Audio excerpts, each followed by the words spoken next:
all right. I'll allow it. Hey, everybody. Welcome to bonus content. I'm Alex. Scott, Tony Dobson is here. Nato Johnston's here. The Pride of Perth. What? The Pride of Perth. I like Pride of Perth. Oh, okay. Yeah. Give us some Perth love to the Australian from the West Coast. You gotta hit it up to that, like Kings Park. Kings Park, shout it out. I'm not gonna do that shit. All right, you can get that shit right out of my fucking podcast. How you doing, Nato? I'm doing all right. I had a pretty terrible day yesterday, but I'm really good. Oh no! Don't tell me that. Don't start us down low. Start me up high. No, look, I'm always high. Like, I don't let life fucking get me down. I had a good cry yesterday, so I'm all good today. Boy, wait, Nate, are you drinking out of a Coca-Cola glass right now? Because I am too. I got everyone has those. Yeah, everyone has whole this. table. Like, they sell these at the dollar store near me. I just like them because they're like thicker glasses. They're nice. Oh, see, that's the complete opposite. Because you get these from like what's it? Your version, Burger King. Yeah, our version of Burger King. Okay. Yeah, there used to be a Burger King promo where you could get them, but yeah, they do that once every year. They do it in Australia. You get the Coke glasses, so that's an easy way to load up. Yeah, load up on some glassware. That way you never have to fucking buy anything. Exactly. Nato, but yeah, these are super thin and stuff like that. They break all the time. So ours are pretty good quality. I mean, you were in my house. You probably drank out of one of these at some point. Yeah, I think so. Yeah. God, I miss that. That is nostalgic always looking at your house. And I was only there for a couple of days. You were right here, right next to me. That was my me, bed. And Scott were right on this fucking couch together. That was beautiful. It was beautiful. Watching E3, having a good time. Remember E3? God. E3? It was only 3 months ago. Oh, God. Yeah, exactly. That's a quarter of a year. It's fine. We're in the final four right now. Like the final 4 months. It's fucking lit. Video games are crazy. Video games are okay. Video games are pretty good.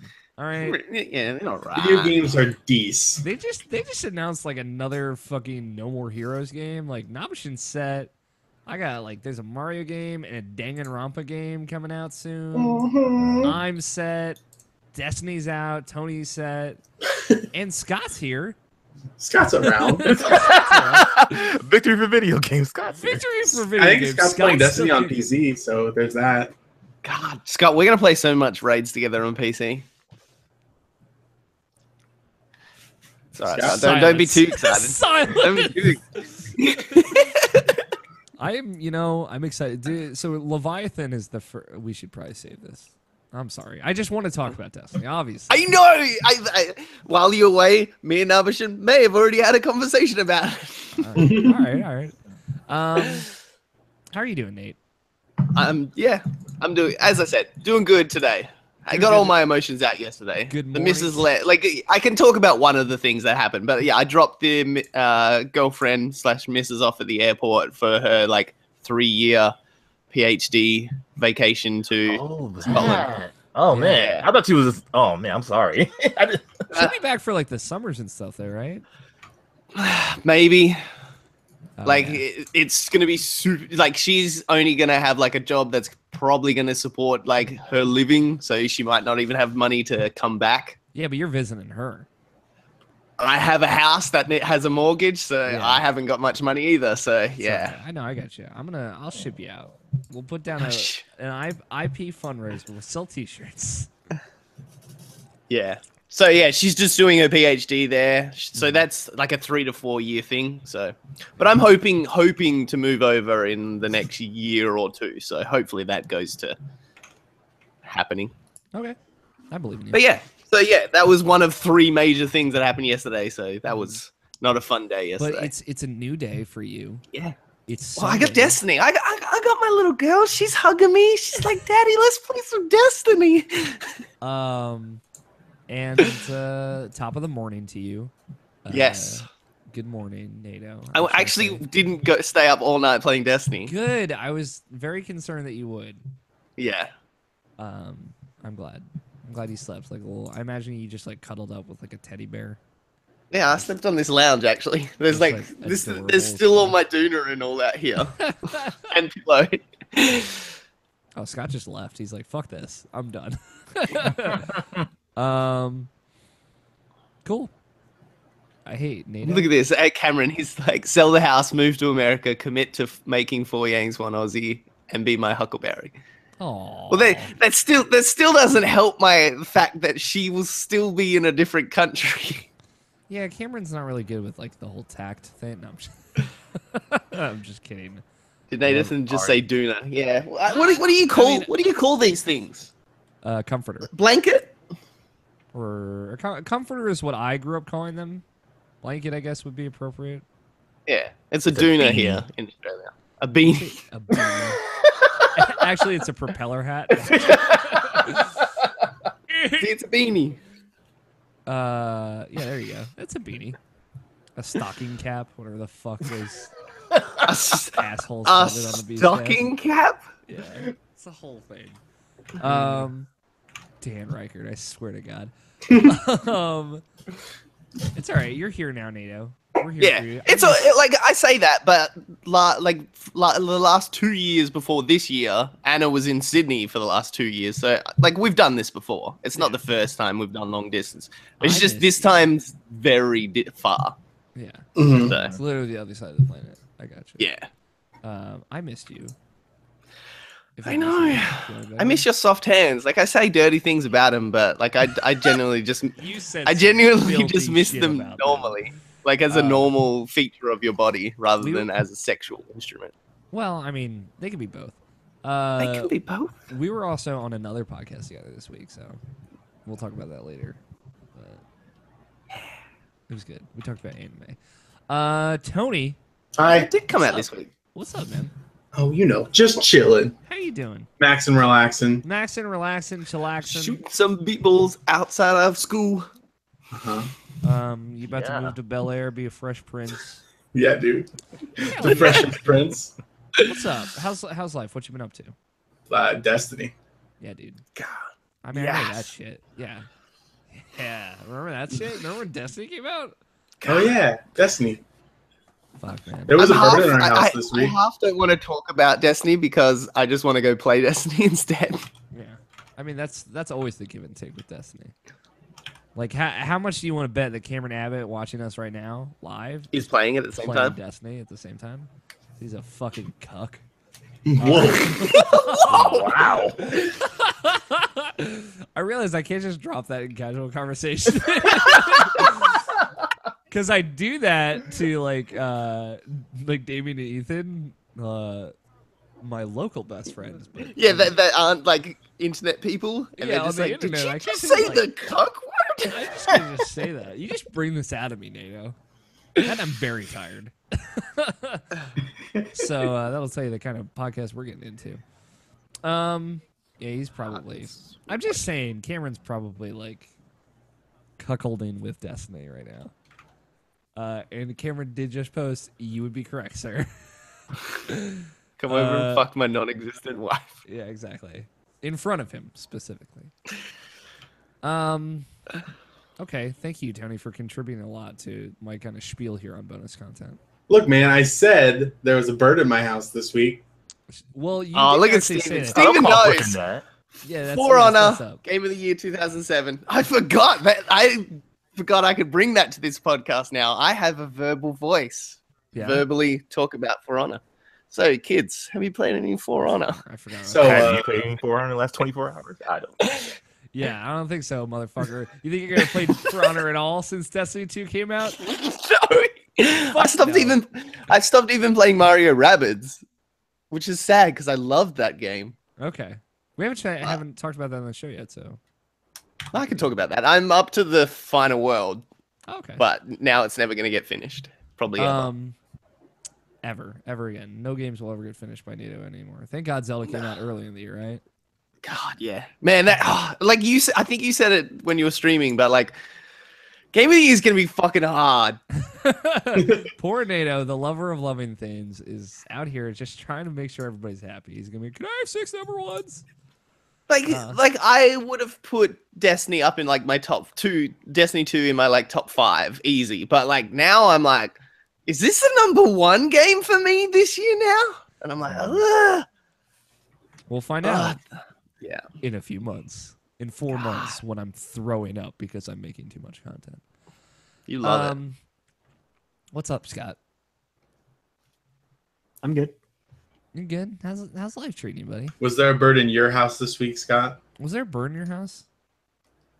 Nope. Okay. Was there a mouse in your house? No, that was last week. Also no mouse. Okay. What does it feel like, Tony, to have like a ground rodent and then a flying rodent? I don't mind birds as much, Okay. but it was still interesting.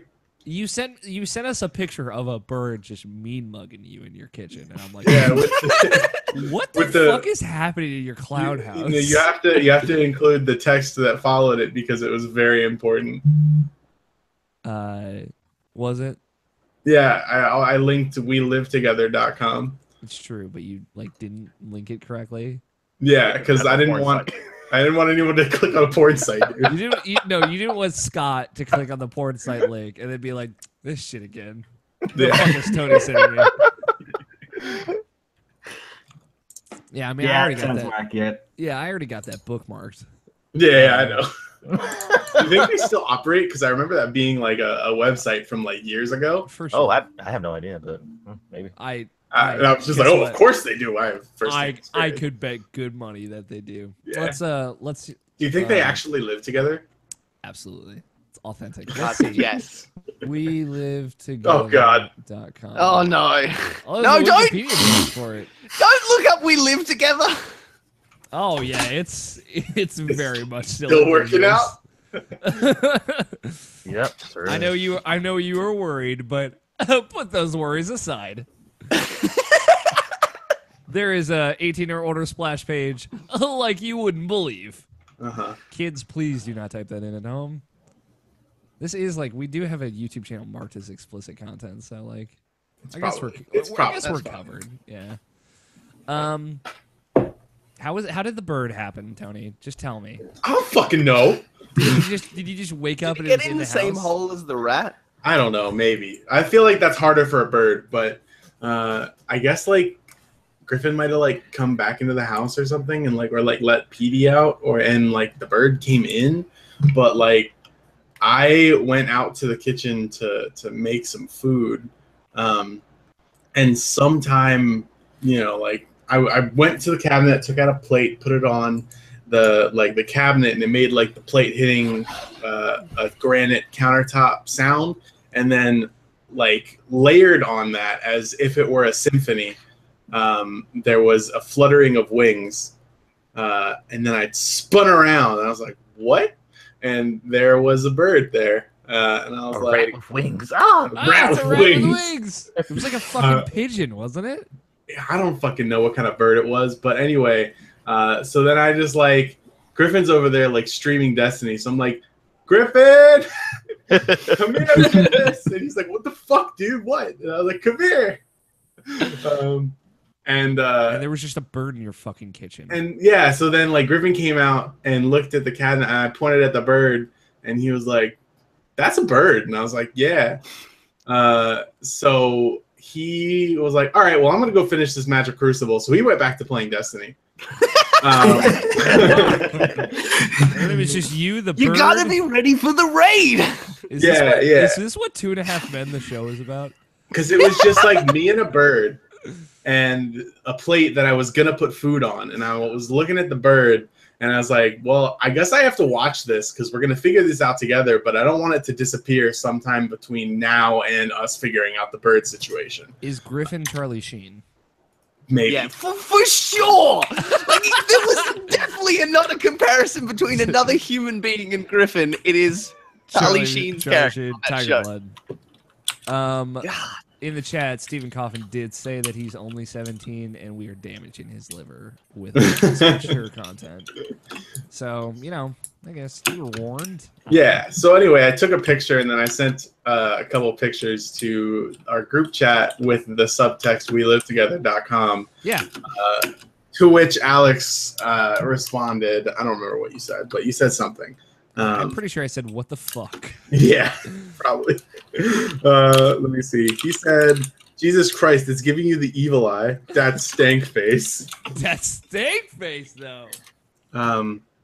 Anyway, so then Griffin finished his Crucible match and he came out, He and we were killed like, the "What are bird we? right there?" What are we gonna do about the bird?" And so then I opened the doors to the house, and then he was like, "I'm just gonna like nudge the bird so the bird flies somewhere." So the bird flies and it starts flying into the windows, trying to get out. And we're like, all right, well, it's trying to get out. So like, what if we just kind of corral it towards a door? Anyway, long story short, it ends up going in like 3 different rooms in the house before it finds its way outside. Okay. And PD gets real upset about it. Yeah, I'm sure he does. And it finally goes out the side door. Then it just kind of hangs out outside the door, but it's a glass door. So PD's just looking at it, barking at it for a while. But yeah, it was a good time. I mean, it sounds like fun. It sounds like a rip-roaring good time adventure, at the very least. Yeah, I mean, where would you ever expect anything else from my life, you know? Absolutely. So How's your life, Scott? Is my short question to loop back around. Well, school started again. Yeah. I mean, Yeah. Scott has to park really far away. Laysai. Oh, dude, that's the worst. yep, gotta park real far away. Yeah, and then walk like a mile and a half to get to your first class, and then you. Yeah, die. it's like 30 minutes. Jesus. That's how it was for me when I was in my brief 2-week semester in school earlier this year. Another reason, just another chalk mark on the board, just saying like, well, fuck this. But I'm sorry, I feel you, Scott. It's all right. You're getting the steps in, getting your exercise. Not that you need it, because you're like easily in the best shape of all of us, except for maybe Nabushin. We'll see. Extra Life will do a strength contest, see where everybody's at. Yes. Do like a plank off competition. No, that's really funny because someone who goes for Chili's. Here we go. Look, no. Name is Plank Fan. So Alex, walk with me right now to the park and play with me for this 1 second. Plank, and then as you lose, you have to eat the chili, and you're not allowed to have a milk until the last person finishes planking. That sounds terrible. It also doesn't involve video games at all. No, we'll do planks in Wii Fit. No. Yes. Yeah, that sounds like actual torture. How's your life now, Machine? Stable, I guess. Good. I like stable. Yeah. It's better than birds. Yeah, I guess it is. Yeah, nothing has really happened this week. I finished the house sitting for my friend's Mark and Katie. Everything was stable. Just like other than like shit everywhere from their dog Kodo. Love that dog, by the way. I grew up with that dog. Well, I didn't grow up with that dog. I watched that dog grow up, basically, because I used to be roommates with them when they first got Kodo. So like he's a lovable little shit, but like you know, but he's still like a little shit. Like he's just like barks at everything that moves. One of those type of dogs. So Trust me, I live with a lovable piece of shit, so I shouldn't talk about Ethan like that. I'm sorry. Hey, you do not badmouth talk, Ethan. All right. No, you're right. It's Gus. But I went in the living room today, and there's just shit on the floor. I'm like, what the fuck, Gus? You have a clean litter box. I know you do. You know, He's like, yeah. fuck you, clean it. yeah, I know how it is. Yes, exactly. But yeah, it's been pretty much just that. Did another episode of Fresh Out the Dome. Talked about the Timbers. That was super fun with Kaylee Boomer. Yeah, I'm actually hella excited to listen to that because I love that universe. I love Justice League and Justice League Ultimate. Mm-hmm. I'm excited to listen to as well. Yeah, it's real fun. Like I expected this for talk like maybe like 30 minutes, and it turned to like an hour and 30 minutes. Like you could tell that was something that had built up in me and like for years. And like I always talk to you about it, Alex, every once in a while, and then you just end up saying just fucking watch Young Justice. I'm like, I don't know. So It's not the same, but it's also good. That's all I'll say. Yeah, I know. Like we even talked about like how like after that and that universe ended, like how standoffish we both were about like going to anything else that wasn't in that universe anymore. Yeah. But he It's swears by hard. Young Justice as well. So like he's like, yeah, I'll definitely give it a shot. I just gotta get around to it, especially before season 3 happens. I want to catch up on that before then. Oh yeah, that's right. That is supposed to happen. That's happening. Let's hope it's better than season 2. I like season 2. Haters Yeah, I gonna love hate, season man. 2. It's all right. Sarah Courtney out there is shitting all over my dreams. It's fine. Yeah. Bad motherfucker. Maybe he should learn to Mario Kart better. So Damn. just saying. Damn. Fuck. Slight. That motherfucker put us all in the grave. We know that, Nate. Shut up, all right? If we never happened. More shit talking in the chat about fucking season 2 of Young Justice. I swear to God, guys, let me have something. No, you can't have anything else. You can't have Sword Art. You can't have Futaba. You can't have Young Justice. You can't have anything. Apparently, It's true. I can't have Near Automata. You did. You had it for a whole hour. We're gonna a bit. fucking get into that. It's just like I can't win today. I know. Yeah, that's a cool one. I want to listen to it. But like other than that, like I don't think I've done anything else much this week. It's just literally just been work and the stuff I've been watching. But like other than that, like yeah, it's just pretty much been that. I had a chill week as well. It was a little bit of a budget. There was a mix-up with my Amazon order for Destiny 2. I had the wrong God, that payment was rough. method on it, which sucked. So like, essentially, it was going to ship day of release, and I'd get it Wednesday night like normal. But wrong payment method was there. So then when by the time I updated, it's like, you'll get it on Friday. And I'm like, fuck this. And I canceled it, and then I just bought it digitally. On Yes. Friday when I got paid. Because if I could avoid it, I'd like to not have to fucking get up and switch disc. And I'll let you know, got Overwatch in there, and I have Destiny downloaded. So like, if I ever need any of my boys, I can just switch between them. I don't have to stand up at all. It's real Yeah, great. dude. I got it digitally as well. Yeah. Yeah, So, same here. I mean, because like were you trying to save money? I like, ideally save $10 Yeah. here and there. Yeah, because I'm the same way too. It's like I'm ready just to buy it at Best Buy because it's like I have the Demon Club unlocked and it's like it'd be cheaper there, but it's like the convenience factor. So that's why I just bought Uncharted like just digitally. I'm like, fuck it. Who yeah, cares? I Like, bought Uncharted digitally as well. So it's like it saves me $8 versus 10. So it's like, after tax. I get it's them. really I only get them on $4. digitally, so I can split them between the two.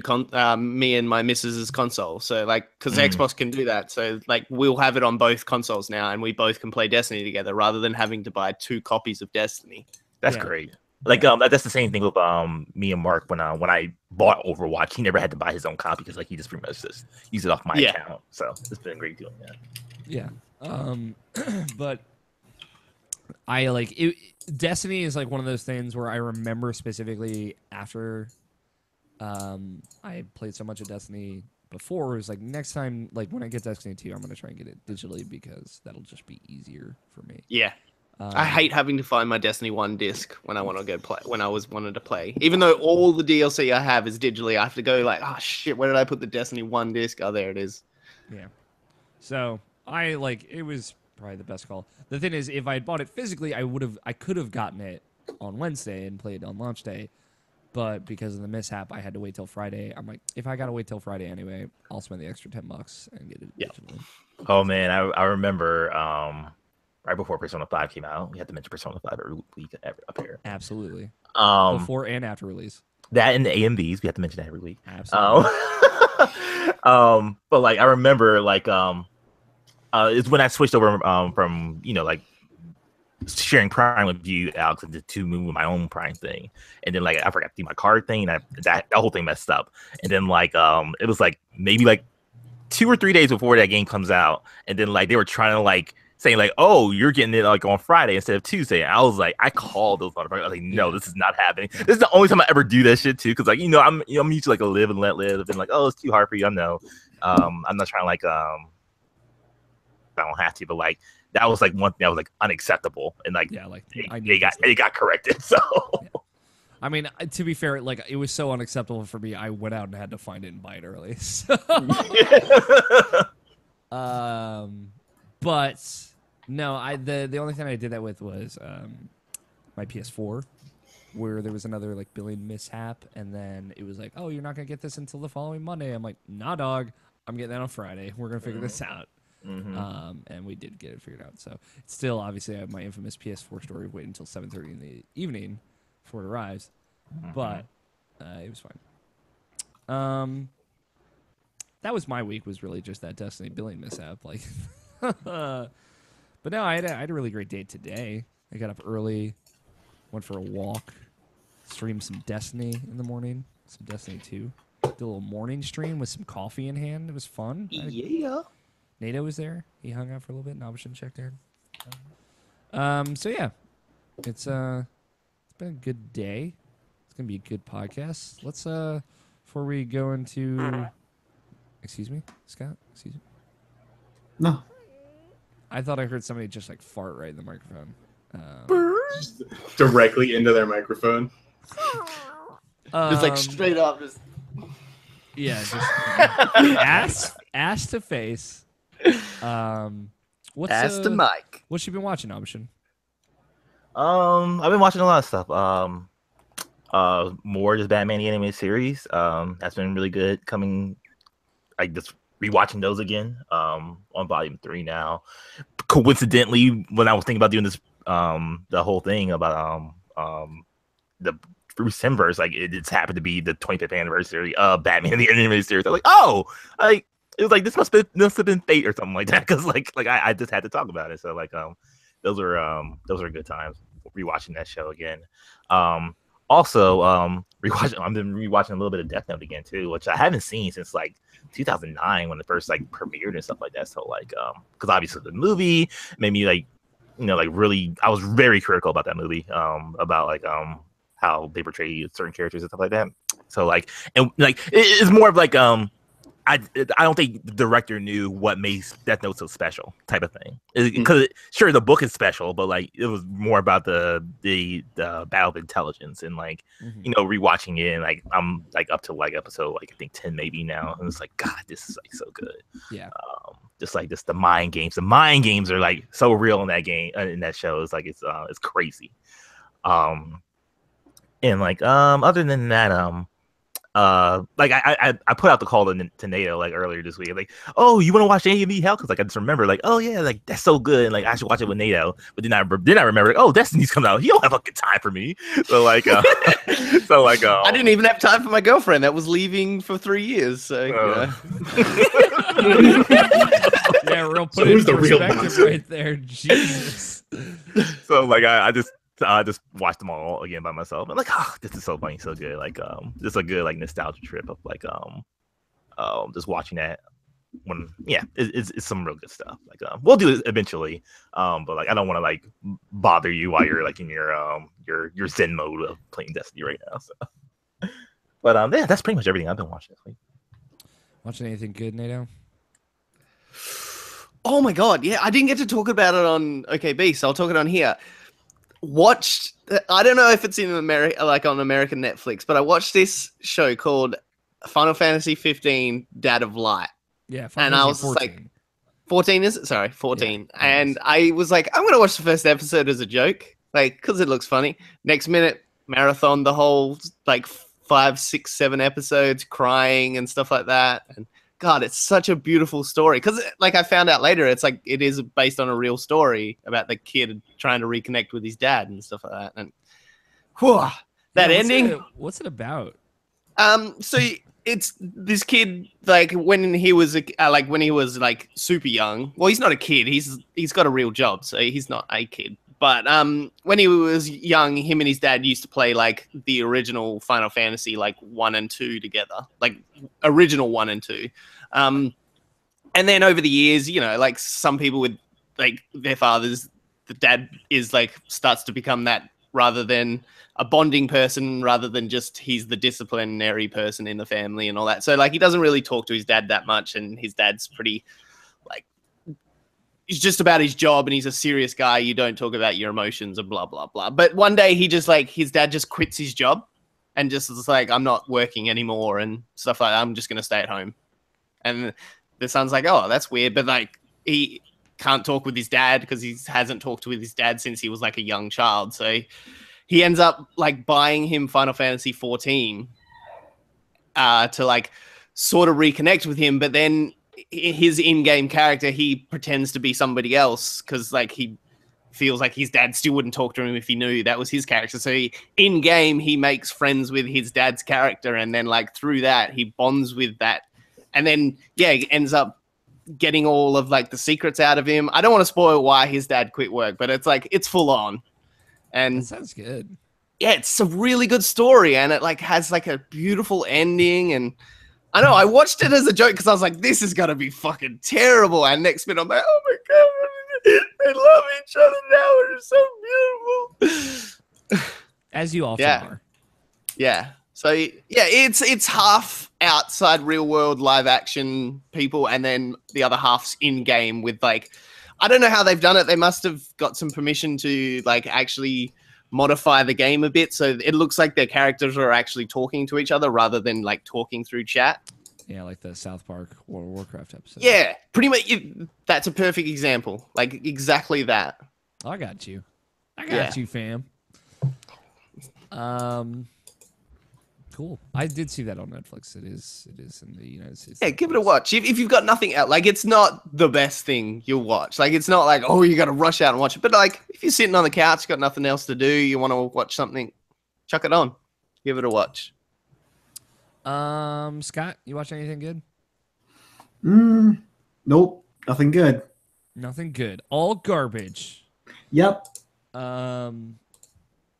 Gosh, just nothing. Did you watch anything bad? Did you watch anything bad? Yeah. I don't want to talk about it. Oh, Okay. damn. That's how bad it is. Tony, what do you got? No, Destiny. Did you watch any good hentai? Destiny. The Destiny hentai. Destiny. That kind of hentai. Destiny. There are some exos in it. It was all right. Oh yeah, them next. Some Awokens. Oh, Nah, no Awoken at all, actually. Just no like- Awokens whatsoever. Yeah, it's actually super racist Destiny. Return the game. Return the game. Yeah, you're right. You right. I don't think I watched anything. Kate was just getting it on. My roommates watched Rogue One and then Spider-Man, but I did not. So one participate. good movie and one bad movie? Ooh. Which Ooh, one? then again, which Oh, one is he shit. talking about? I'll leave that up to the audience. I know you don't like Spider-Man, so I feel like that's the one. Look, why do you have to ruin the mystery? God, how do you run a podcast for 7 years when you ruin mystery like that? I don't know, man. I'm just trying to keep my austere going. Yeah, I just watching my Game Grumps every day. My daily allotment of Game Grumps. The Paper Mario series. Still fantastic. Still enjoying I've been watching a myself. lot of Sugar Pine 7, actually. That's what I've been watching recently. The fuck is that? Steven Septic. Oh, Like, yeah, never mind. that's I now know what that is. he does like alternate life blogs. It's I've been watching video essays on IGN.com by my boy Roger Picorni. What up? Yo! I'm so glad he can talk about that now. He's been fucking stressing out about it so How long has that been building up? much. Has he been there? No, he hasn't like gone there or anything. It was all No, I mean like since the last time he been there. That's what I was. Has it no, been since it's then? I thought since it started coming together after like he did The- that the one for YouTube what's the name? video. Oh, the YouTube in Linkin Park. Okay. Yeah, somebody Yeah, at Linkin IGN Park. challenged him to make that video, and then he made it, and it was good. And then Okay, cool. Yeah, they were like, oh. now he's getting paid. But look, I'm gonna have to defend my boy coming out doing an video essay like that straight after my boy Alex Van Aken does a PUBG one. Just saying, making enemies in the industry already. I will say, I Come can on, motherfucker. confirm that video was done a long time ago. I know. But yeah, I'm very proud of Roger Picorni. I think it's only on Facebook right now because they have like some deal with Facebook, some new deal. They have like another show that's exclusive to Facebook as well. IG like expert mode or whatever. I think that's what it's called. Where they interviewed the guy that made Mario and Rabbids. So, Yeah. very good. I watched a little bit of that.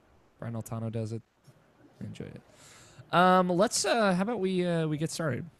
All right, I got one last thing then. I thought I'd save it to the end. Okay. We live together. Georgia Jones, Melina my- Morgan. Look it up, everybody. I hate you. Look, they were my two favorite girls back in the day, and then they my did one together. girls! God, I have they're to beautiful pee girls. again already because I'm a mess. I will be right back. If you want to get your Audacity ready, Don't look it up. don't look it Non-safe up. for work, everybody. Not safe for work. Stephen Coffin, if you're in the chat, you're too young to watch that.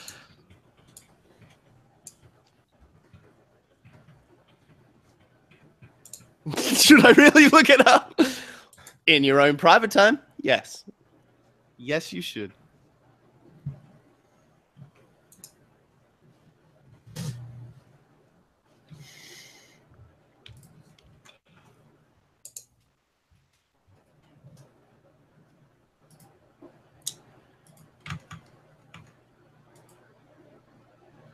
Is that porn? That's a porn. Yeah, it is.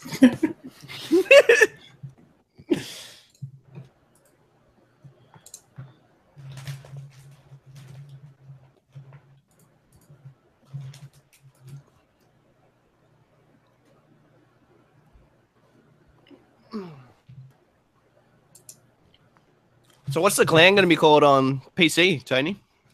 The clan that I'm in on PC is called Strike Force. Real original. I love that comment. No option. It was such an underhanded. It was like very original.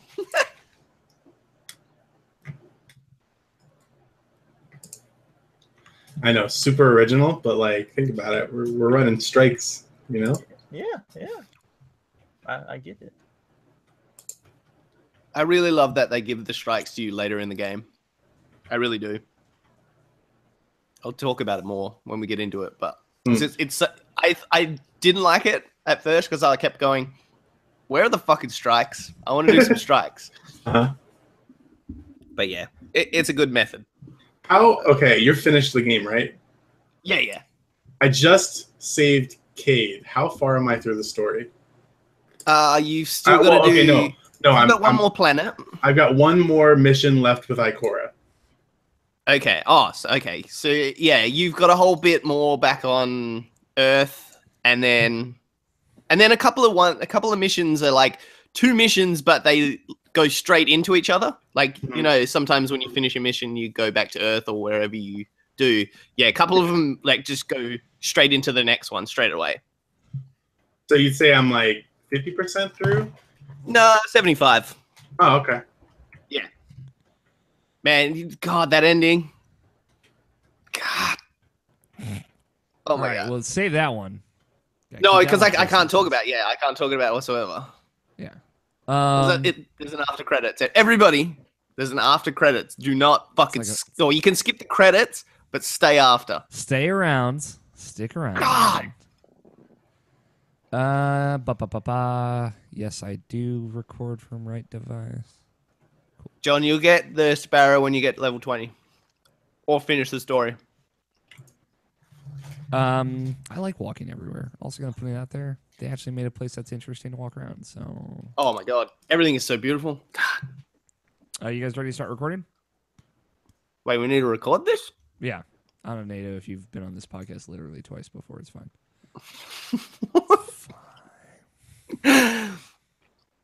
And game of the year. Fucker. All right. What a terrible creature. Torturing such a poor, innocent youth.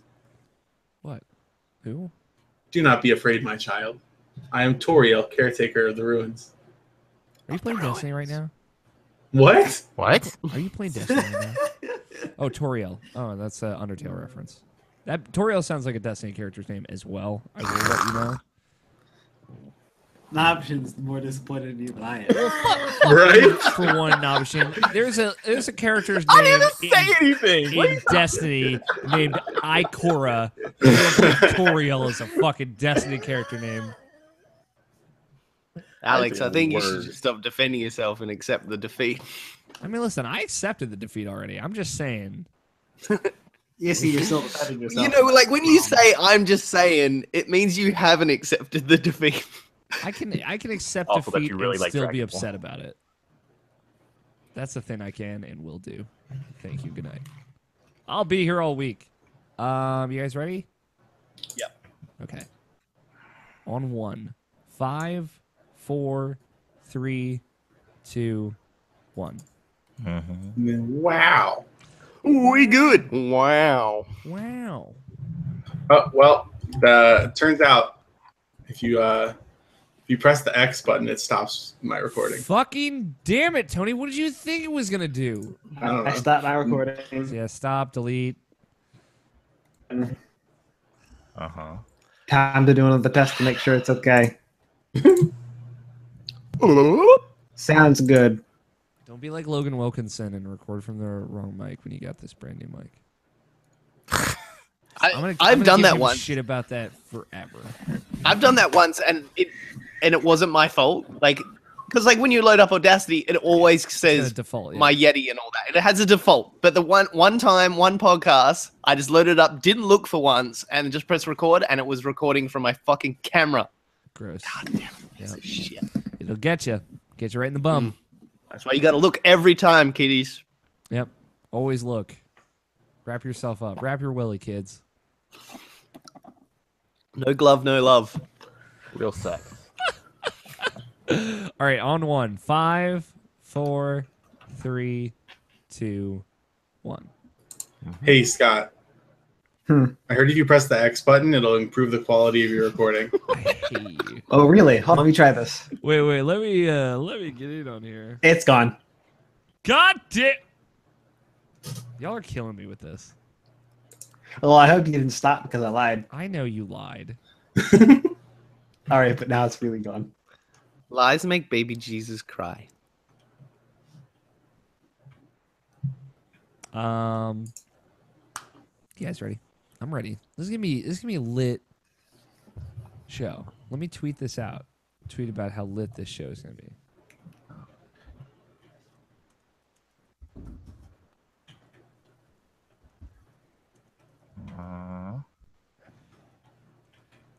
NATO J18.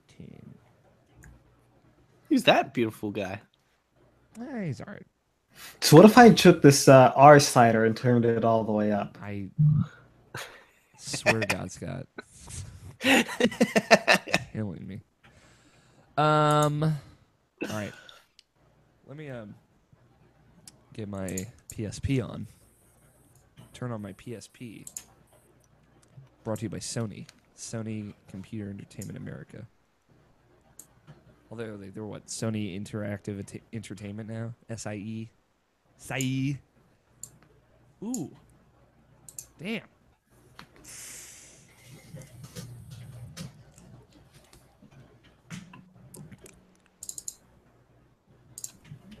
Oh.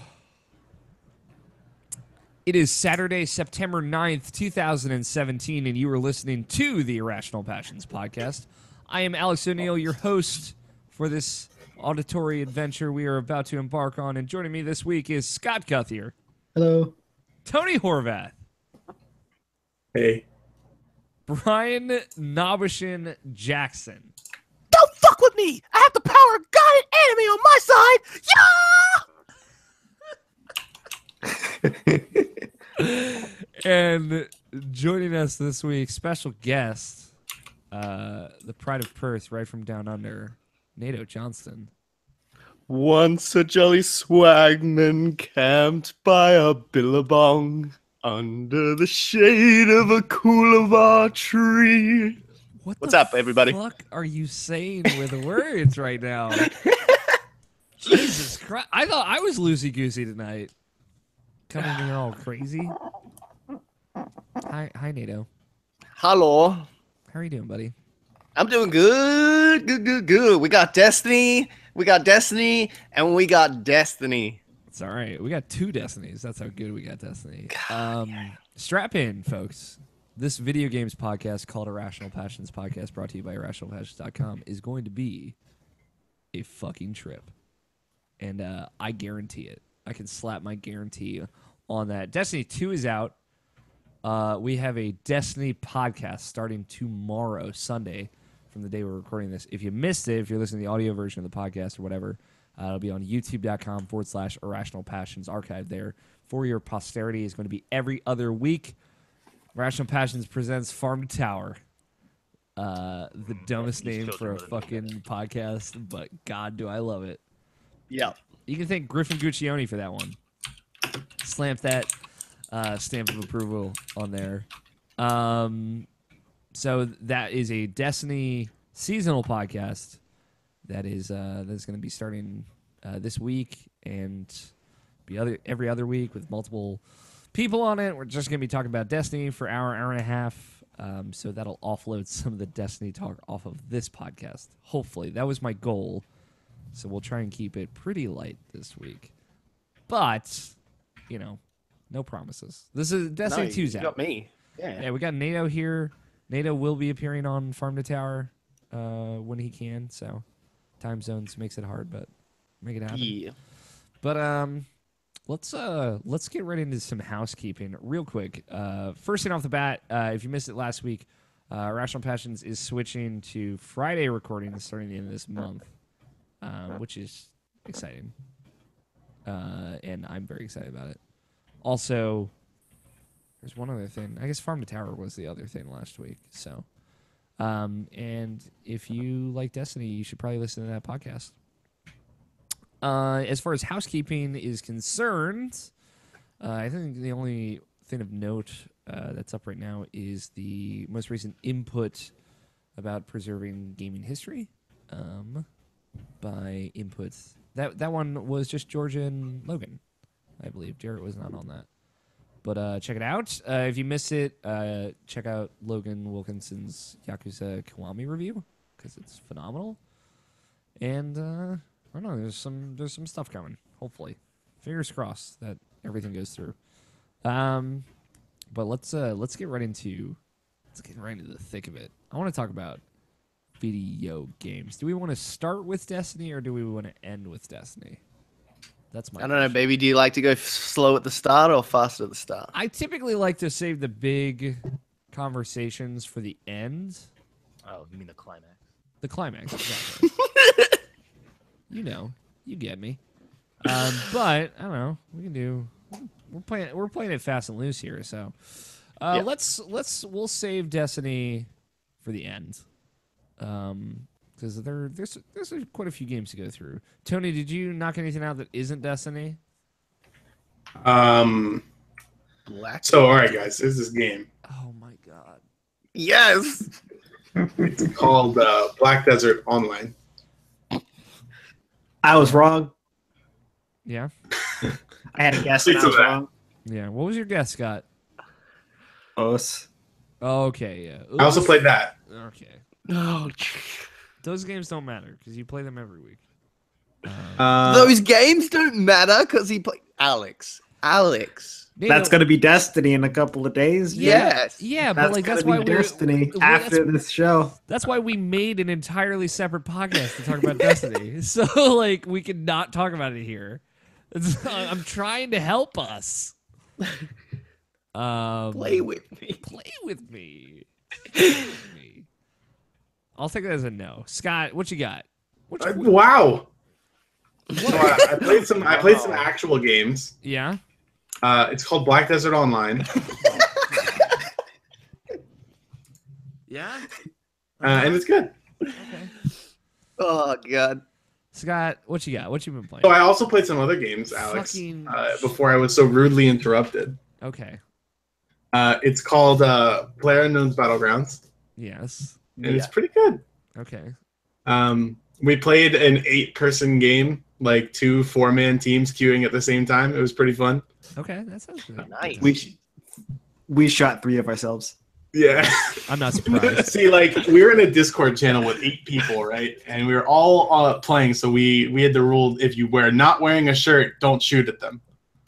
Because you can only see the 4 people that are on your team. I know this is kind of against the rules, but fuck it, it was fun. It's 100% against the rules. Yeah, I don't give a fuck. Like, ban me, whatever, I don't care. We had a good time, and we didn't even win, so who cares? So we played a game like that, and we, like, we dropped into the same town, and at first, like, the people on the other team from me were like, why would we work with you? Like, what if we just shoot each other? And I was like, see, you guys can do that, but I'm taking your teammates. Hey, Scott, come get in this car with us, because there are only 3 people on our team. So Scott came and got in the car with us, and then we all... Hold on. You're skipping the part where somebody shot at me, and I completely thought it was one of you guys. Oh, yeah, someone else dropped in the same town at the beginning as us and was shooting at Scott. And I was like, hey, guys, stop. Guys, please. That was someone else. So, the people on your team weren't saying that. They weren't clearing each other. So I'm like, God damn it. They backed me into a corner. And fucking one of them didn't have a gun. And I had a UMP while they had shotguns. Yeah. So I tipped out so we would burn his first shotgun shot. Then I dropped them. Then I pretty much just dropped all 3 of them. I was like, hell yeah. Fuck you guys. Still thinking it was them. That's the spirit, Scott. Yeah. And then Tony's like, hey, Scott, you ready to come get in this car? I was like, wait, that wasn't you guys? No. I mean, I appreciate the effort at the very least. Yeah. So anyway, we go through like a long portion of this game, and it gets to a point where there is 1 person left alive on each team. So they drive to like all the way the other side of the map from where we dropped to where the smaller circles are, and they're on like the bottom side. And one of the person on the team that was not my team sees a crate, goes up to it, finds a AAWM in there, which is a high power sniper rifle. So me and another guy out of the 2 people that are dead on my team. He's like, yo, I bet that you die before you even get a chance to shoot someone with that sniper rifle. I'm like, I'll take that bet, $10. So we have this bet going on that he has to headshot someone before they die, or, I owe the guy $10. So they kind of split up. The 2 that are left alive at this point. One of them goes to loot a building. The other one is looking for people to shoot. The guy on our team loots this building, finds like a helmet among other things, and then starts going around looking for people for the other guy to shoot. And obviously there are 6 other people spotting for these guys, like trying to look through the first person perspective of each team and see all right, where's the person for him to headshot, because we want Tony to win this bet.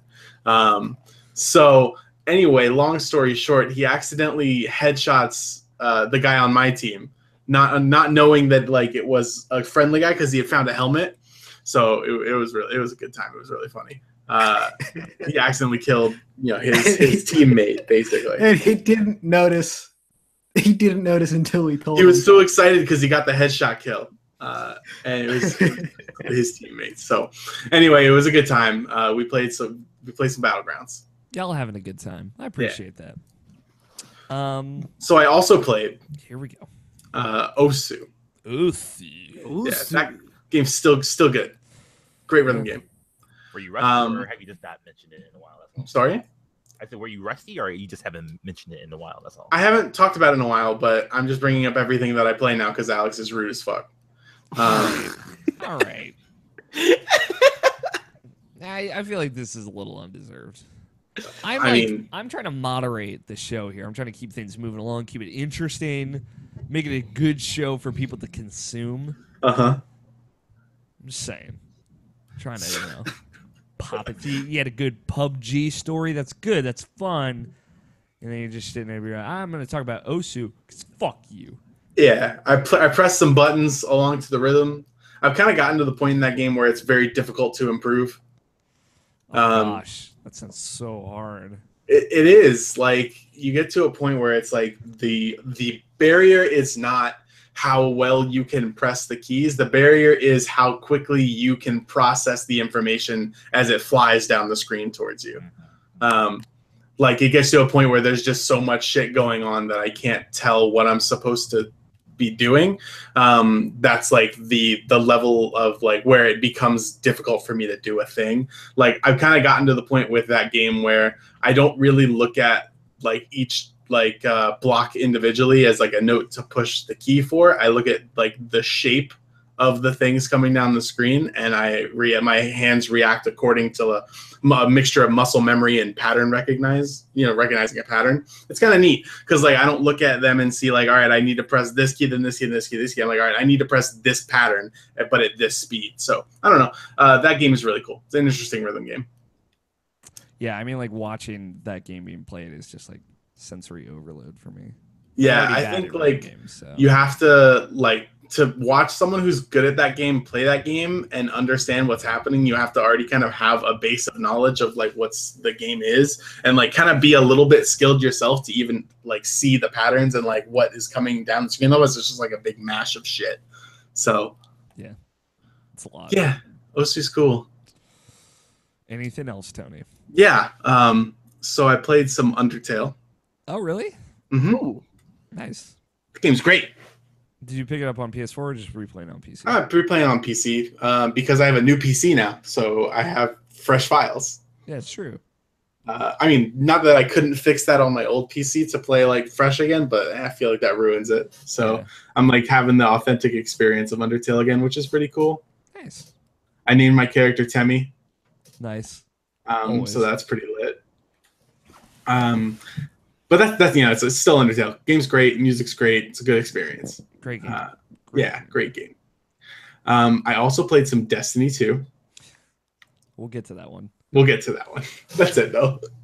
Scott, what you got? Stardew Valley. Oh shit! Damn. A lot of old callbacks. Yeah, there's a multiplayer mod. Okay. And the news was out on the what the official multiplayer is, and it is hardly different from the multiplayer mod. It just works a lot better. Okay. Or is supposed to. Fingers crossed. It's a lot better. Yeah. But so I just started doing some of that. Okay. Who you playing with? And Tony's mad at me for it. Oh. Yeah, dude, because Scott was like, yeah, we're gonna play multiplayer together, and then like he didn't even tell me that he was playing it. I had to find out on my own that I had been betrayed. It's like some top 10 anime betrayal shit right there. Open up Steam. Betrayed by my brother Michael. Oh, so you didn't even remember that you wanted to try this mod a long time ago. Okay. No, I guess not. But anyway, like I wasn't invited and I felt sad about it. You were invited. You're always invited, Tony. Always. Just get on Switch and play we were on. Yeah, no, you were. It was day 2 by the time we. You were there. You found out about our filthy little secret. Day two in game. That's not too bad. You can still hop in, Tony. Come on, you'll have fun. Yeah, you can easily hop in, especially since we were hopping between multiple save files. Yeah, come on, Tony. Just play with us. Look at all these toys and play with us. Look at all these toys in this play fit around and just play with us. This is a my brother and me reference for the kids listening at home, and it's a great podcast that you should listen to. Yeah. Okay. Anything else, Scott? Nope. Cool. Rocking it. Gotta get you on that Destiny PC. Get you in the conversation. Get you on Farm to Tower. It's gonna happen. Yes. Nah. Nato, what you got outside of Destiny? I played a bit of Mario Rabbids the last week leading up to Destiny. Yeah, it's we a haven't real had a chance good game to talk about on the show. Is that Mario XCOM? Yeah and no. Okay. It's better in some ways and worse in other ways. Like the first level is pretty, like the first world's pretty easy-ish, minus a mini boss and stuff like that. But the difficulty curve hits like second world, but it still just doesn't have that like urgency that XCOM has, because your guys can die in XCOM. So it just hits you in a different way than XCOM 2 does. All right. So one of the big things about XCOM is that high sense of urgency mostly comes from you having a 20% hit chance in every time you fire. Yeah, that is true. So Pretty much Mario Rabbids works on either 0% chance, 50% chance, or 100% chance of hitting. I haven't seen any other percentages. So if they're behind half cover, they get 50%. If they're behind full cover, they get 100. And if other way around, sorry. A 0% chance of hitting them if they're behind cover, full cover, and if they're in the open, it's 100% chance. Okay. So yeah, it's not that like always roll of the dice that XCOM has, but it has some more like things how you can like co-op with your teammates that do other things that makes it better than XCOM in a different way. Mm-hmm. Like using like Mario to spring a dude up. Yeah, have him jump. Because some people like Mario gets an ability later when he gets sprung up in the air, he can come down and do one of his famous like head stomps on top of a person, which gives you an extra damage as well and stuff. And then you've got the sliding, and then you also have like people can boost. Well, that's kind of in XCOM as well, where you can boost speeds and stuff like that and defend people. And yeah, it's a really, really good game. Like it's better than, not better than Destiny, but how everyone thought Destiny 2 is going to be good compared to Destiny 1. This is like 100 billion times better than everyone thought this game was going to be. Mm-hmm. That's good. Like it's so good. It but seems like it's never going to get played now if Destiny 2's out for me. It seems like there's like a lot of those surprise games this year too, and that's really cool. Yeah. I mean, it looked like it was going to be good. Yeah, as soon as at least to my perspective. like conceptually, it's like this sounds. Everyone thought it was. Everyone's like, this is good, right? Like this is wrong. Yeah, like conceptually, it's like this sounds like a terrible thing that shouldn't exist.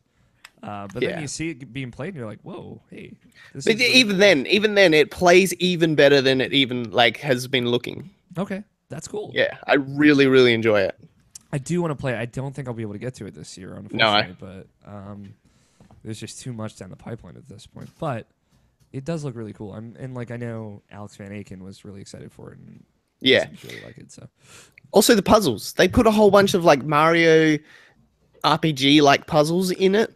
And they start off super simple, where I think people have played the ones at the start and gone, "Oh, yeah, I can see what they're doing." But some of them get like really in like difficult later on. Yeah, like I had to sit there for a while, going like, it's not Witness level puzzles, but like it's there for a Mario game. I hope it's not Witness level puzzles. God, yeah, I haven't got enough time and enough paper in the world to write more puzzle solutions down than I did in Witness. Yeah. Cool. Anything else you want to add to it?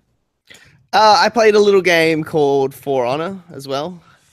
Wait, no, you didn't. You haven't. Yes, I did, because I knew as soon as you told me I was going to be on, I played like 20 minutes that night. That's fucking, just so I could say. This was literally like 10 hours ago. You're a fucking monster.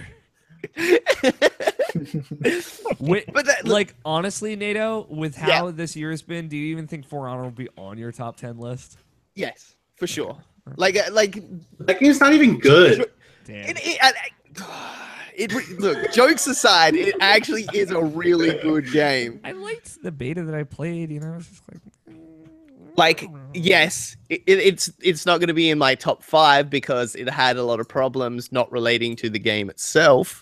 More like it had a lot of server problems, and then it also had a lot of imbalancing with characters. But I'm not playing it professionally, so I don't really care.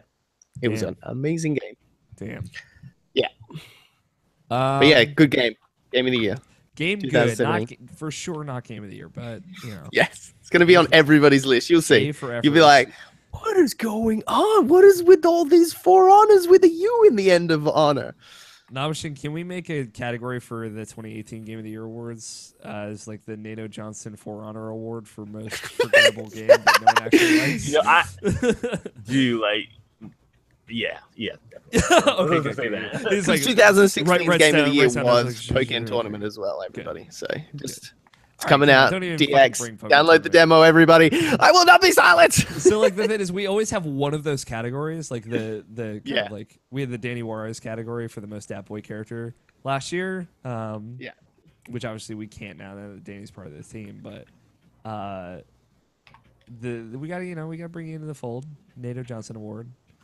Am I going to be on the podcast like Danny? Are you just going to suck me in like Danny has? No. This is just you get an homage I'm my own category. All right. I'm saying you get your own category because we love you so much. Yeah, I know. Namashin, you want to go? Or you want me to go? You know. Okay. I played some more Sundered this week. I'm actually like just genuinely stuck on this first boss now. I'm just like get a little frustrated of trying to get through that. Just another hour of just trying to beat that boss and like grinding a little bit to level up some stuff. And I haven't beaten it yet. I will. It's tricky. It's like a very large room. The boss is moving around. He has like these attacks that like take up the entire screen. You have to be very careful with what you dodge. So he like puts his hand into like a portal, and then his fists like come flying out of other portals. It's a whole thing.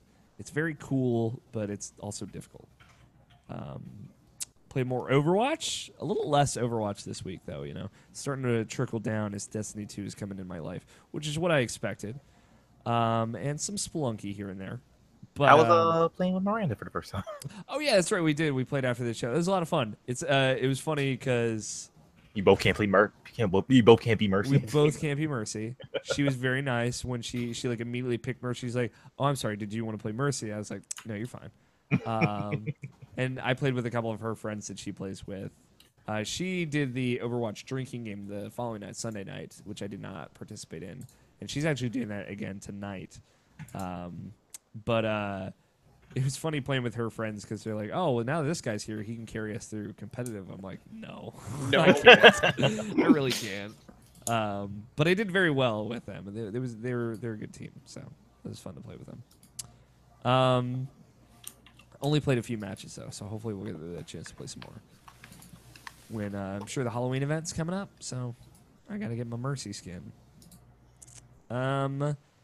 Big things, Alex, though. when are you going to admit to yourself that now Destiny 2's out, Overwatch is gone? Overwatch is definitely like less of a priority, but I know I'm gonna start missing it.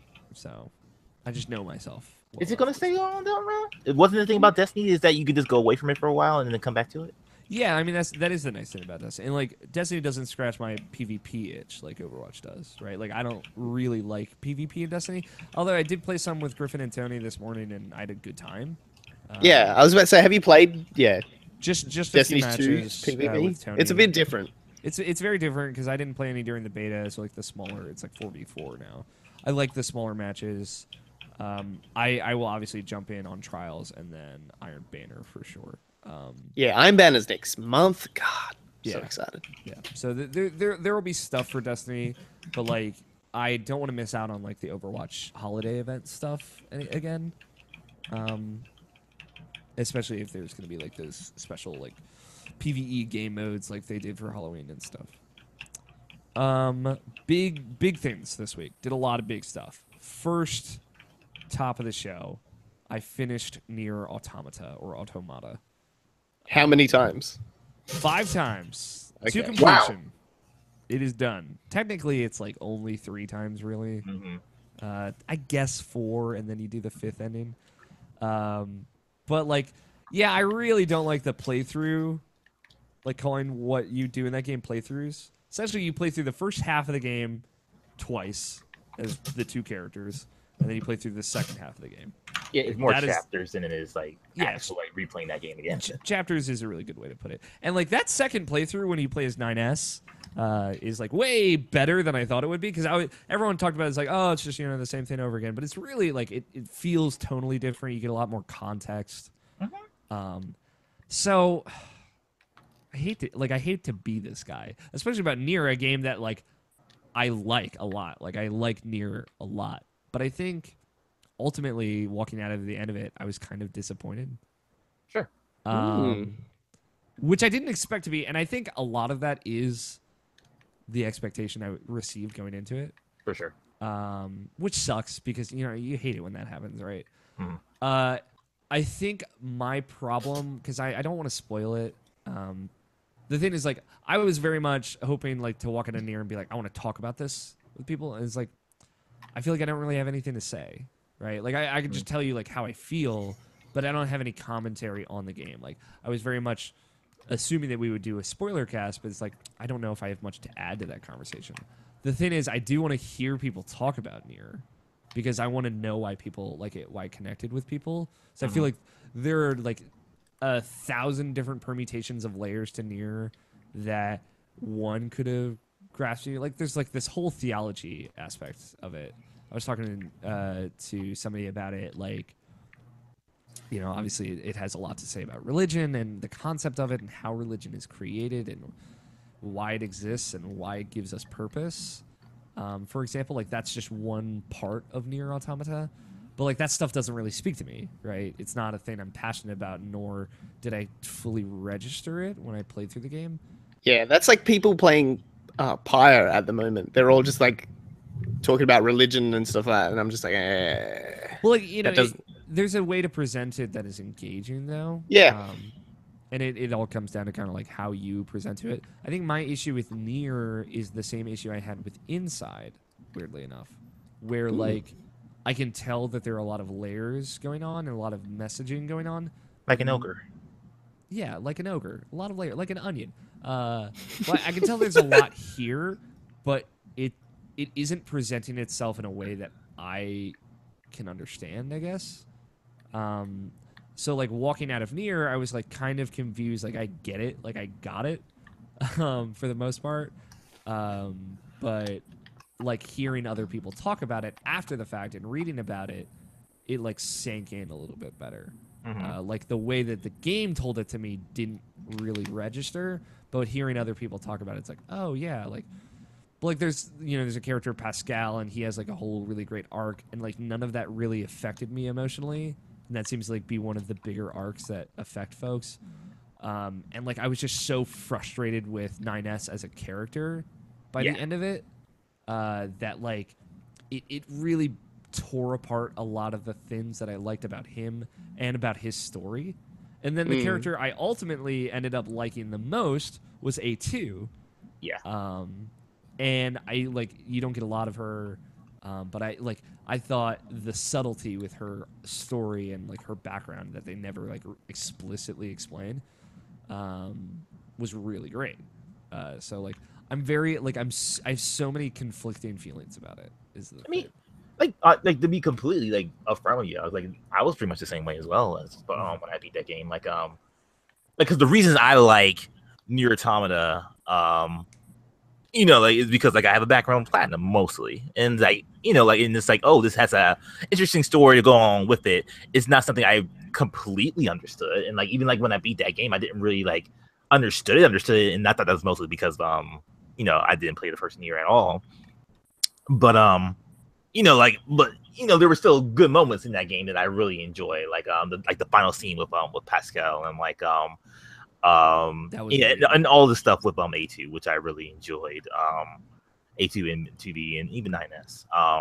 9S did get very like Shinji from Evangelion, like around the end, which is like a character I just totally don't like. So like but you know, like there's still some redeeming qualities to 9S in certain moments. Sure. Especially like when you like start peeling back the layers of like the psychology behind everything. Of like, he was never supposed to get here because he was supposed to be stopped by someone else who isn't there, right? Like, right. Obviously, like there's a lot of those layers there, but again, it was all over my head. Yeah, it was over my head, you know. Yeah. And I'm not ashamed to admit that. Yeah. There are ways that, for example, like that whole last thing, like the big thing mechanically that happens at the end, right? I feel like that could have just been done better. Right? I didn't feel like it was super earned, even though, you know, by itself, it's a very cool mechanic that a video game can do. Yeah. And I was happy to be a part of that mechanic as well. It's just like there are ways that I think it could have had a more emotional impact on the player. I don't know.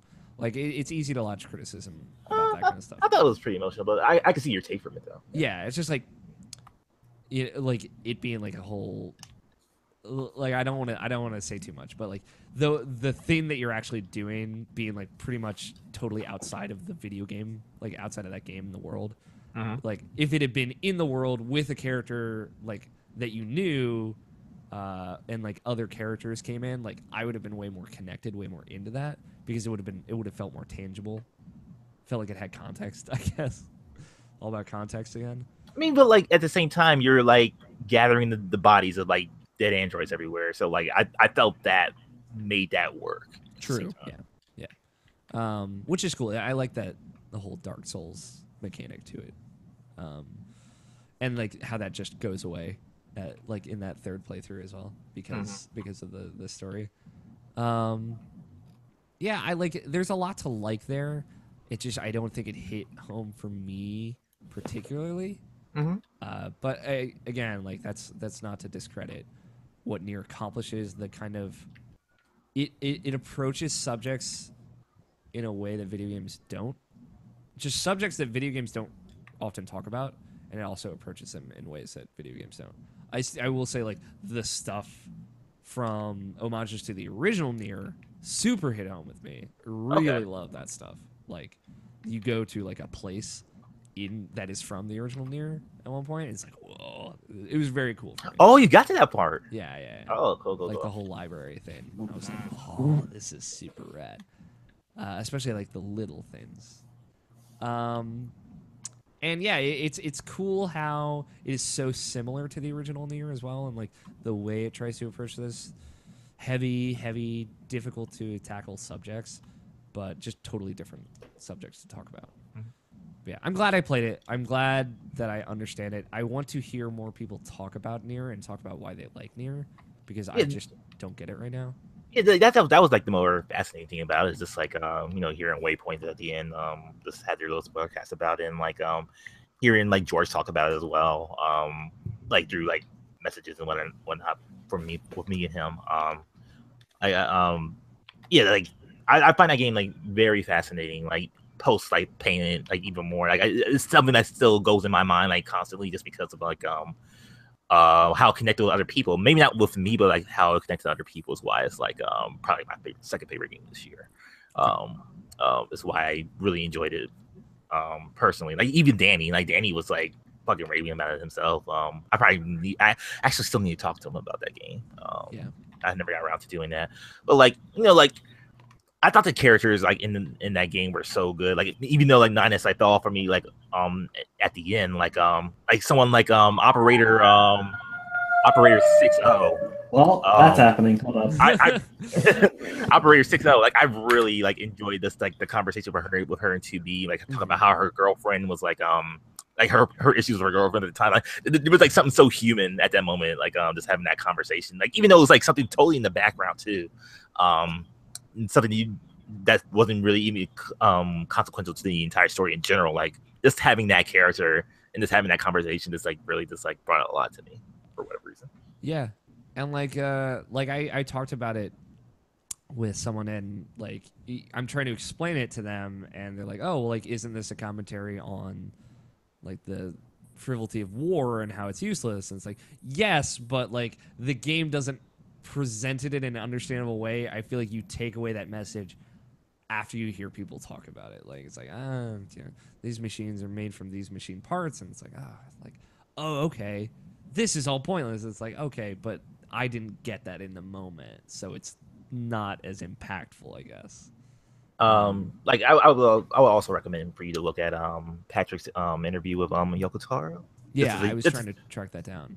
Yeah, like it's a written article. Like it's just like this is what his mind was thinking. Like because understanding him, the auteur that is Yoko Taro more, made me understand that game a lot more too as well. It's like what he wants out of games, what he's trying to get out of games, and stuff like that. His general thinking. Yeah, it's definitely it's a very cool video game. Like I know Danny called it the best story told in video games as a medium. I don't think I would go that far. Did he say that? He did say that on Twitter. But it definitely does things that no other video game has done. So, but yeah, that's it. Book closed on Nier Automata. Finished it. It's done. I liked it. Disappointed by it, but I still liked it. And I think there's room for both there. Other big thing, Uncharted: The Lost Legacy.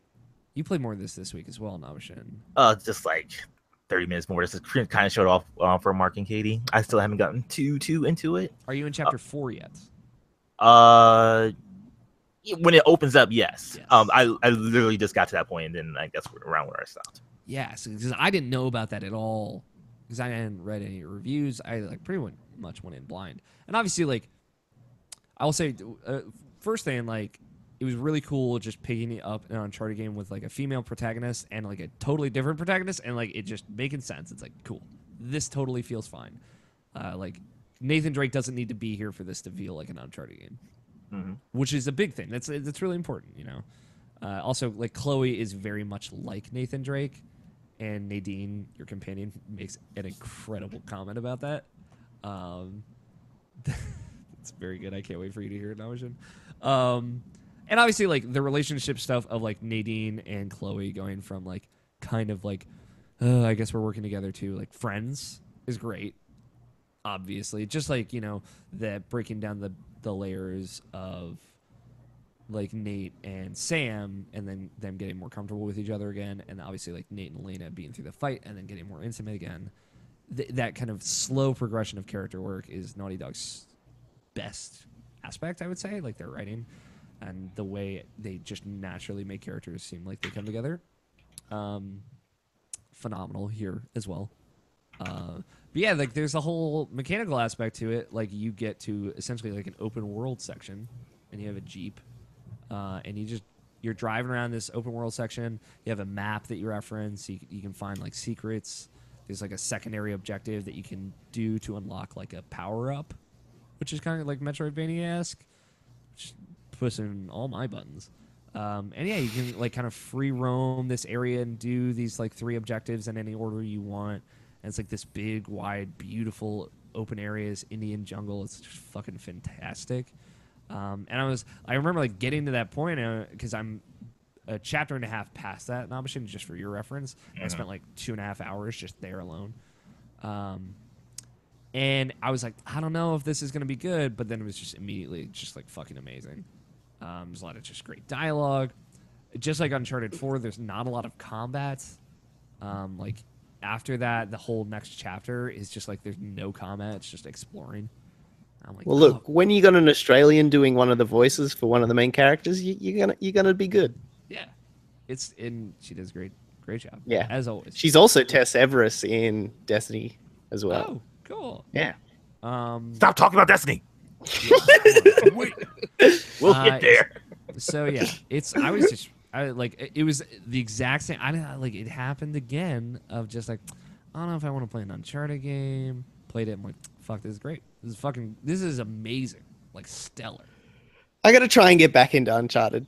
I really because just before 4 came out, I played I tried to marathon them all. I got all the way through 1, nearly snapped my controller so many times because that game does it's an amazing story but does not play well. It is play very well. Not at all. God, the climbing sections, I nearly snapped a mini controller. I was like, it's just a little gap. You've just got to jump over it. Next minute he jumps backwards and I'm like, nah, no.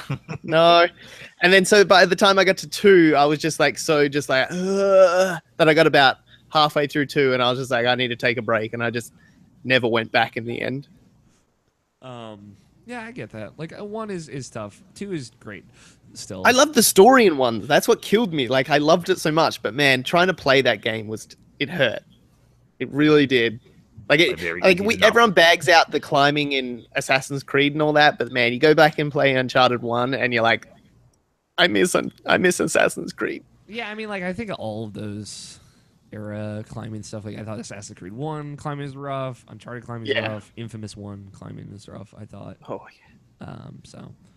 I'm with you. But yeah, I don't know, Lost Legacy, very good. Just blown away, honestly. It's like jumped right on my top 10 list for sure. Got a lot of that game spoiled for me just randomly on Twitter. That's like characters who showed up in like some plot twist too. I'm like, oh god. So that sucks. And that really sucks too, because I went into Uncharted completely blind. Yeah. Uncharted 4 completely blind. Just that would make that game for me. Yeah. And like I guess it's partially my fault because I started on that day, but then I got distracted by something else. I can't remember what else it was. Maybe it was this Bruce Timm thing, and I just put that to side for a while, and then the whole complete media blackout on it, and so that fucked it up for me. But I'm still gonna play that game. I will say, like, the best part about that game, just for me so far, even though it does have all these great mechanic stuff, is just like the very slow, methodical development of that relationship, though. So like you still get that, and I think that still is going to have a lot of payoff for you. Especially some of the lines when like it's girl talk about Drake, and it's like, this is really good. This is just solid gold material right here. Because oh man, some of the lines when Drake gets brought up are fucking hilarious. I am back. Hey, welcome back, Scott. Is the dog okay? The dog's fine. Okay. What happens is, nobody with me is home right now, and because I'm upstairs and he is not, he forgets that I'm here. Oh yeah, gets all. I should by bringing him into the room and making him stay here. Okay. I let him out, made sure he wasn't hungry or thirsty, and now you have to stay here, Chester. No, you're not allowed to leave until we're done. Yeah. Poor Fuck Chester. you, Chester. It's what I do when I realize you're not in the house as well, Scott. I just moaning. You just start howling. Scott! Yeah, this guy's crazy. Gotta shut him up. But yeah, man. Good week for games. Good week for games for me this week. I'm gonna try and get through Uncharted, and then my side piece to Destiny will then be Hellblade, and hopefully I can get through that before Danganronpa comes out. Oh, yeah. Hellblade is so good. I'm very excited to play it. What else you got, Nabishin? Because the only thing left for me is Destiny. So I mean, like everything else is like stuff I kind of had time for, but kind of didn't because like I distracted and did research and didn't really have played that much. But like everybody's golf. I play like every once in a while. That's still great, still good. Yakuza Kiwami. Played like that's another chapter or two. Still the Nishiki stuff is like really on point and really good. Just knowing his backstory. Like it's kind of sad too, like in a way, and not the story, but like Yakuza Kiwami in general, because like you can tell that game is being held back because like it's just a remake of the other game of the original Yakuza, so like mechanics and like certain just the way it plays is like, because I just got off Yakuza 0 and I'm playing Kiwami and like, oh, this doesn't play as good as it should be. Like it plays sort of good, but not as good. So like it still feels like, oh, you should still play 0 first before you play Kiwami, but like then again, Kiwami's not that much better of a game because of this stuff. So like maybe you should play Kiwami before you play Yakuza 0. Like it's a tough situation right now. Majima finally showed up in my game, so that was great. Great now. Oh, yeah. Well, Majima like makes a lot of things better. The Majima Everywhere system is just really really good and really funny. I really enjoy that a lot. But yeah, I'll get through that more eventually. Since I got past like the big hump of like the thing I want to like concentrate on this week, so like not go back to video games in a big way. So that's exciting. So it's like it's a little bit more Windjammer, a little more Rise Golf, a little bit of Uncharted Lost Legacy. So like yeah, I'll get back into video games sometime this week. Especially since gotta get ready for Danganronpa, and that's like the next topic to be talking about. Yeah. On Fresh Off the Dome. So like excitement. Very excited. I'm lining up a guest for that episode of the podcast as well as for us to talk with. I've had somebody in mind for that game's release for months now, so I'm finally excited. Are you sure you want me on that like many times this close Nato, together? Come on. But yeah, man, when is this? What, the 22nd? Is that? I think it's 29th. Okay. Shit, is that the 29th too? I think so. 29th's what busy else? day. Cuphead, Super Oh, NES you're right. Classic. Oh, you're right. Oh, Cuphead, yeah. Cuphead, though, like I don't think is like a huge time No. investment since that's like a Contra-like. So, that's just gonna be a great, enjoyable thing. Oh, by the way, I'm totally not getting the Xbox One S. Yes, That- Yeah, free me either. I followed your journey on Twitter. Yeah, I was super excited. Like, oh, if I could get this, I could totally just trade that in to get an Xbox One X, and like I'll feel totally good and justified spending like $200 or $300 just to get that.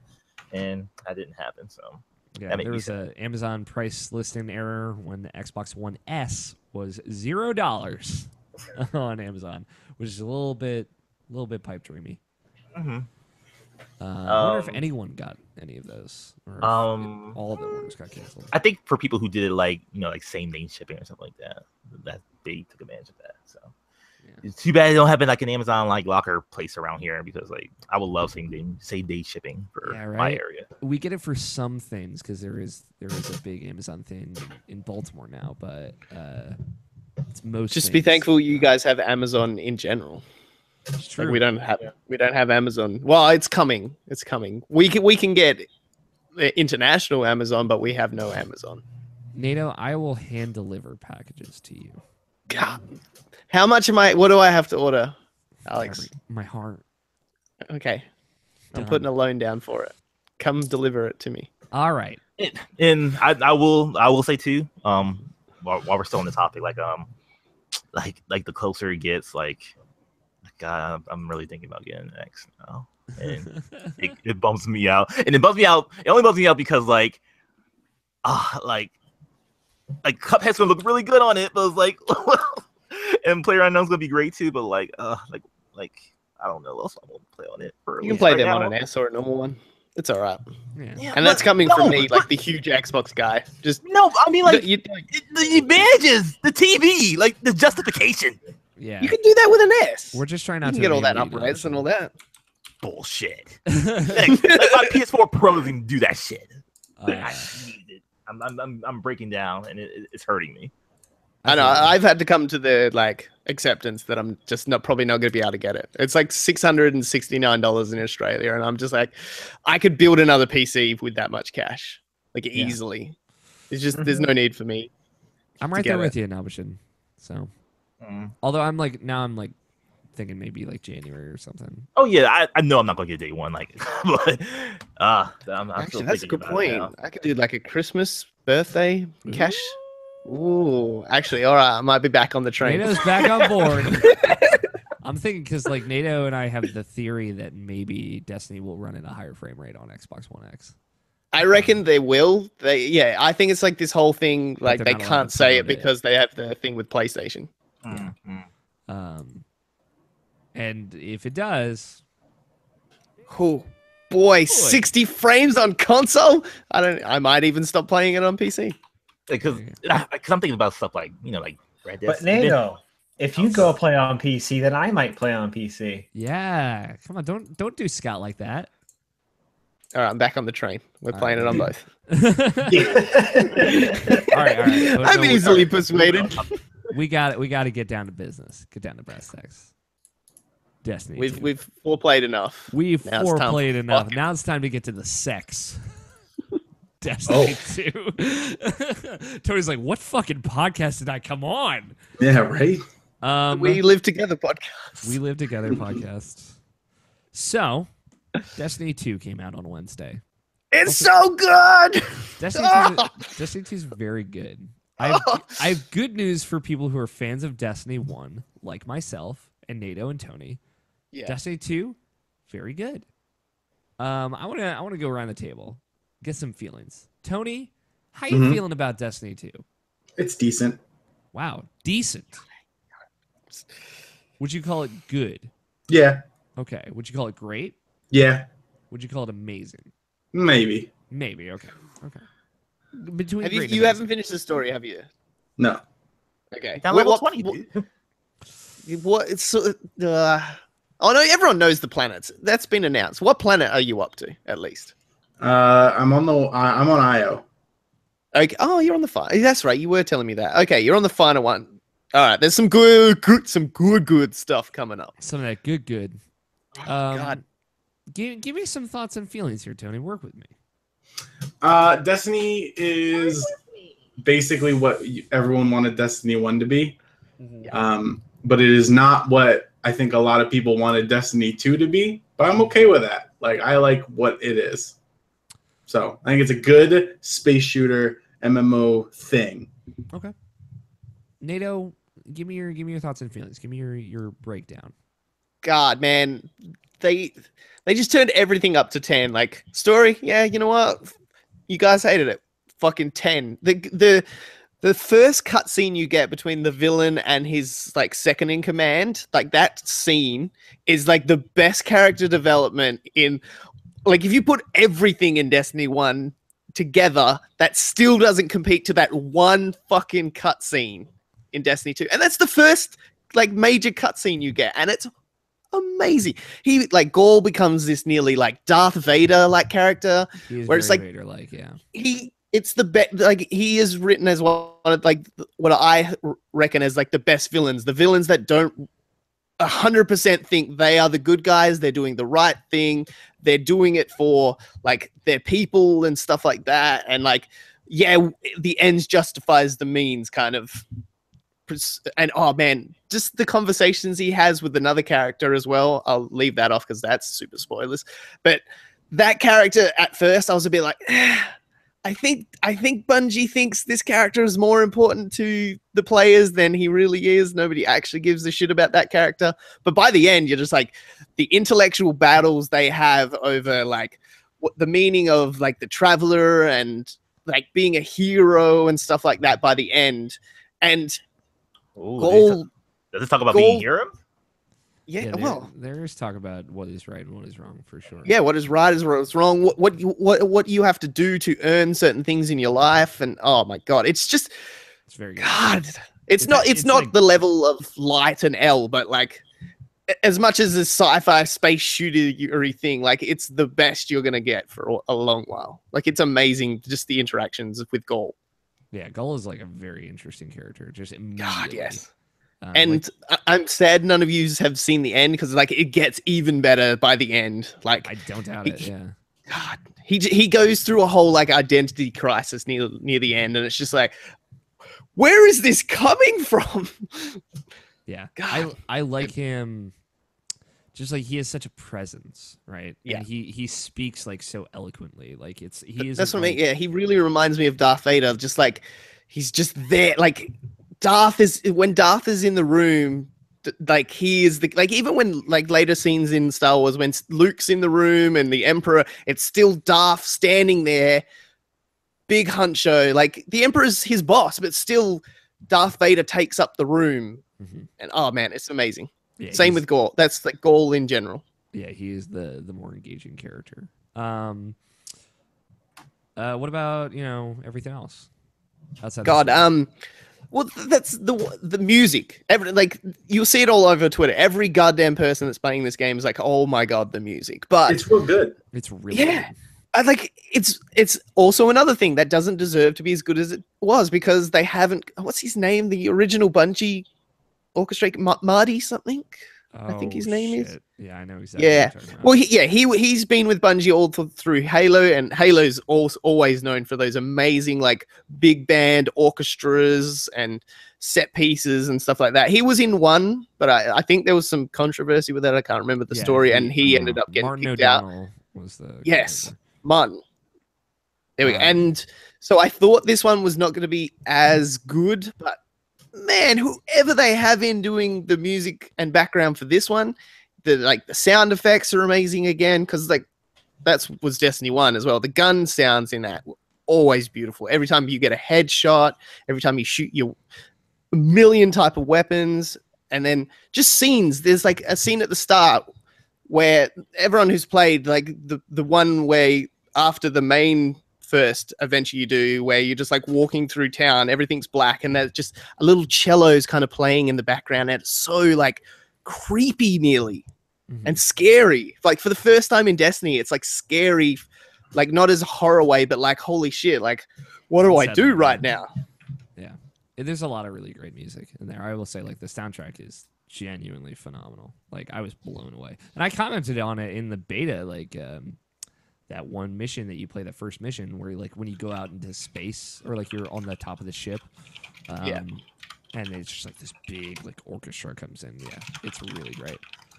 And then level design, like oh my god, Destiny 1 had like you did go up and down in certain things and all that, but if you really looked at it, it's every level is very plateauy. Like it's flat, yes, it's got hills and stuff like that, but man, Destiny 2, especially in some later planets, you'll go like extremely down and then extremely up. And man, there's like a scene where you're going through the like air vents, and it like so has this huge Alien One kind of feel, because like the Hive are getting really geigered up in this one. Like there's a scene on one of them where you have to destroy eggs, and it's just like, are they becoming xenomorphs? Like, oh my god, it's just so good. Everything. It is very satisfying. Man, like I knew coming to this game I'd love it. Like there was just no way, because I love Destiny 1. But like I didn't realize I would love it even this much. And it also makes me realize how bad they did with Destiny 1 as well. Yeah. Like I love Destiny 1, but it shows more and more the rust and the dents in Destiny 1. And the hollowness of it. Like I think yes, the big thing. Just like even when you were talking before, like when you like even walking around like on patrol, like on the open areas, like everything is exciting and it doesn't feel like empty-ish. Yeah. Oh man. As for me, like I think generally I'm in a similar boat with what Tony's saying. Like it is probably what Destiny 1 should have been. Like it feels like an open world RPG, a la like a Horizon Zero Dawn, right? Because when you go down to a place, right, and then you get like side quests that slowly have you going deeper and exploring more of that place, and you're just like walking around and exploring more and doing missions more. They feel like real missions. You're running around like just a big world, and it actually feels interesting to explore. Versus like the patrol areas of Destiny 1, where one, you never had to go on patrols if you didn't want to, and two, like there was no reason to explore there because outside of chests, like you didn't really find secrets, but like it feels like the worlds in Destiny are like crawling with secrets. And yeah, the lost sectors are amazing. And like the side quests that you go on, the adventures is what they're called, like actually take you on multi-step missions with like they're literally the mission, like the story missions you would get in Destiny 1. Like that's the quality of them, and they're just the little adventures. They're not even the main story. It's amazing. I would even compare them like story missions you would get from like Taken King or Rise of Iron, more intricate ones that like had more dialogue. Like there's tons of unique dialogue for all of them. Your like unique objectives and things like that.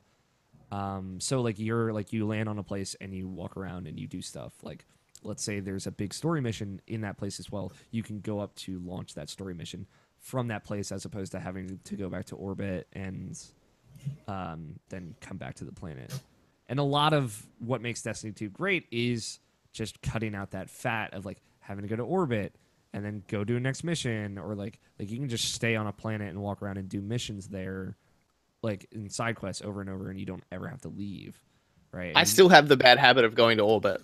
Like, yeah, you don't. I always forget. I go to orbit and I'm like, fuck, I could have just used the directory. Like, I'm still trying to wean myself out of that habit from Destiny 1. Yeah, you can just pull up a map of the place anytime, right? You don't need to like reference one through a web browser.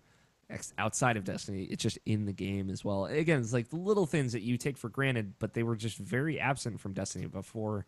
And having them in Destiny, in addition to like all the things that make Destiny great, like the loot and the combat and like the very obtuse design, and like the power level or light level, whatever you want to call it. It's called power now, but it's just, it's light.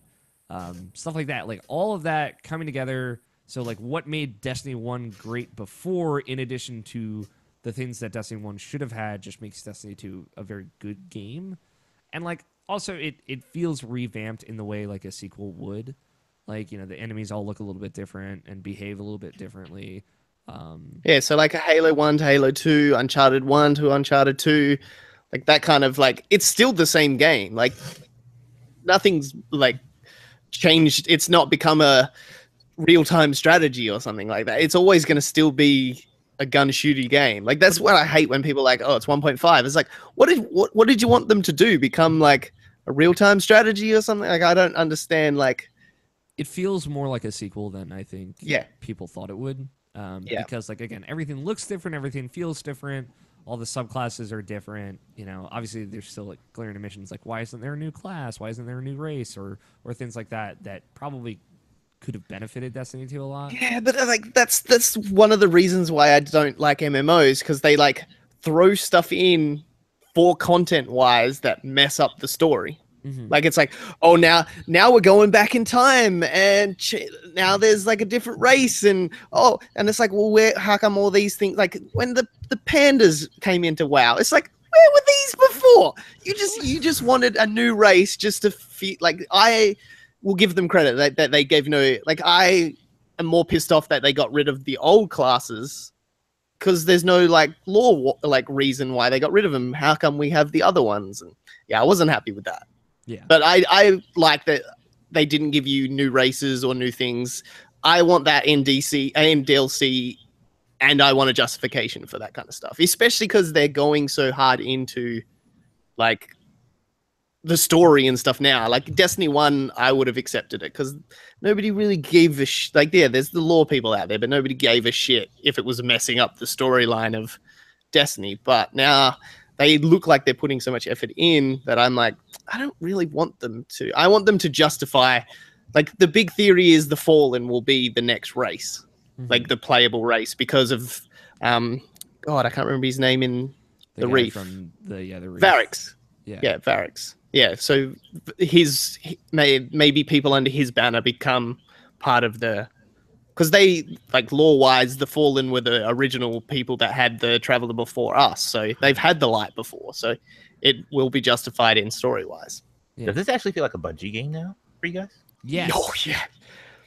Yes. There's 3 missions that you will play that you're like, this is Halo. This is legit Halo. Like, I think you would have. that I played where I was like, this is some Yep. Halo shit right here. Mhm. Yeah. Tony and I played together actually. Yes. And there's a couple more later. There's ones that are like very similar to like the ends of Halo games, like where you like the whole thing's coming to pieces and you've got to get out and stuff. Oh my god! Yeah. Like the first very person shooter Bungie. campaign feels like a way better Halo. I'll Yes. say that. Like I don't like I like Halo. I don't love Halo. Like the Halo campaigns that I've liked, like Halo 4, I really like, for example, is not a Bungie game. It reminds me of like the aspects of that where there's a lot of great dialogue. Like, you know, the cool thing about this is that all the characters you see all the characters that you're going to be talking to over the comms throughout the game. So that way you have like a physical representation of them. Like you talk to them, they're in the world.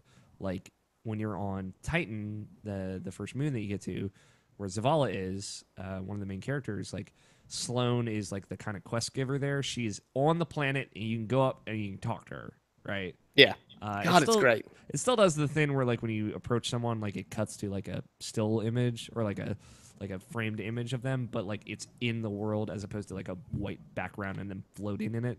It's like it feels like you're standing in front of them talking to them. Yeah, and they even like, it's not just like them doing like, you know, their GIF where they like, for example, like the chick in the Reef in number 1, which she would just stand there and flick her sword, and when you talk to her, she would stand there, keep standing there, and like never talk. But like it would still be voice coming out. Like every time you talk to an NPC, they're literally talking to you. Yeah, like their mouths moving. It's all voice acted. It's all amazing. Yeah, it's again like the stuff that we kind of take for granted, but it was noticeably absent from Destiny 1. Yes. Yeah. Yeah, it's good. It's very good. Like the writing is very good. It's very funny. It's very smart. It's got a cohesive story with a great villain. You know, it's just like, oh yeah, this is like a good video game.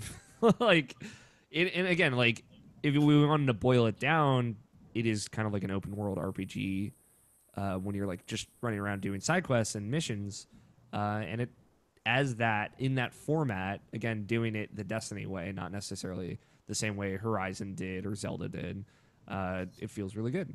Like it does a really great job at doing that in a different, cool way that feels like it has a place in this year full of games like that. So yeah, and that's impressive. Like honestly, that is why I think Destiny 2 has impressed me a lot, and why I'm like totally just head over heels for it right now. It's just like, oh, like you're doing this kind of game, but you're doing it in your own way, and that way is really cool and still Destiny. Like the things that made that original great, and just like leaning into those kind of intricacies that made the raids in Destiny really great, and just bringing that over to everything else about Destiny, like the story missions, the community events that can happen randomly in the world, like making all of them more intricate and mechanics based, and it's all working. So Yeah, and when you guys start getting into the strikes, then you'll start like seeing some even amazing things. 'Cause, like the strikes are now mini raids. Like there's a couple that are still like as good as Taken King and Rise of Iron kind of strikes because they were getting pretty good too. But now like some of them, there's one if you ever play I think it's called the Paradirium. God, that's a full-on word. And it is like the Volta Glass cross with Mission Impossible. It's insane. There's like these bits where you walk through and there's all like laser fields, not like the trip mines that you've seen in the game, but like literally laser fields, and they're moving. So you have to like run through and then as a team, like jump through, and then somebody has to press a button which lets the lasers change another way so then they can get through. Oh my God, it's amazing. When we were playing it, like every 2 seconds with my fire team that we were playing, we had to stop and we were just like, what is going on right now? What is this mission? that's Oh cool. man. And they're just the strikes. So we have the raid coming up this week and I just can't I don't know what they're going to put in it because like the strikes were good enough for me for like what a raid could have. So Yeah. I don't know. Oh man. So is the raid 6 people? Do we know that for sure? Actually, I don't actually think anyone's ever said yes, but I'm gonna I don't assume think so. So yeah, you would assume. Yeah. And that's the There raid better is be called some vehicles. Leviathan, and that comes out Yeah. next Wednesday. I will not be ready by then. I want to get a group of 6 together that want to do it blind. Yeah, that's the way you got to do it. I You do it agree, but once blind. Tony over here is like, it's been 20 minutes. I'm done. I'm looking it up. I can't do that. I'm not doing What? that, Tony. I mean, I gave it more than 20 minutes. I mean, Vault of Glass, you did give it like maybe 40 minutes. Yeah, I feel like that's acceptable. I mean, like maybe. I like Look, and in his defense, the Gorgon's maze is just like yeah, bullshit. that's just dumb. We did kill a Well, couple no, of it is scorpions a couple amazing, times. but it's like I kind of want to know Once the you know how answer, to do 'cause- it, it's just like, okay, we're done. Yeah, So, it was an amazing thing, but man, it was way too hard the first time you play it blind. yeah, I'm excited. You know, like Destiny, I'm like taking my time with it.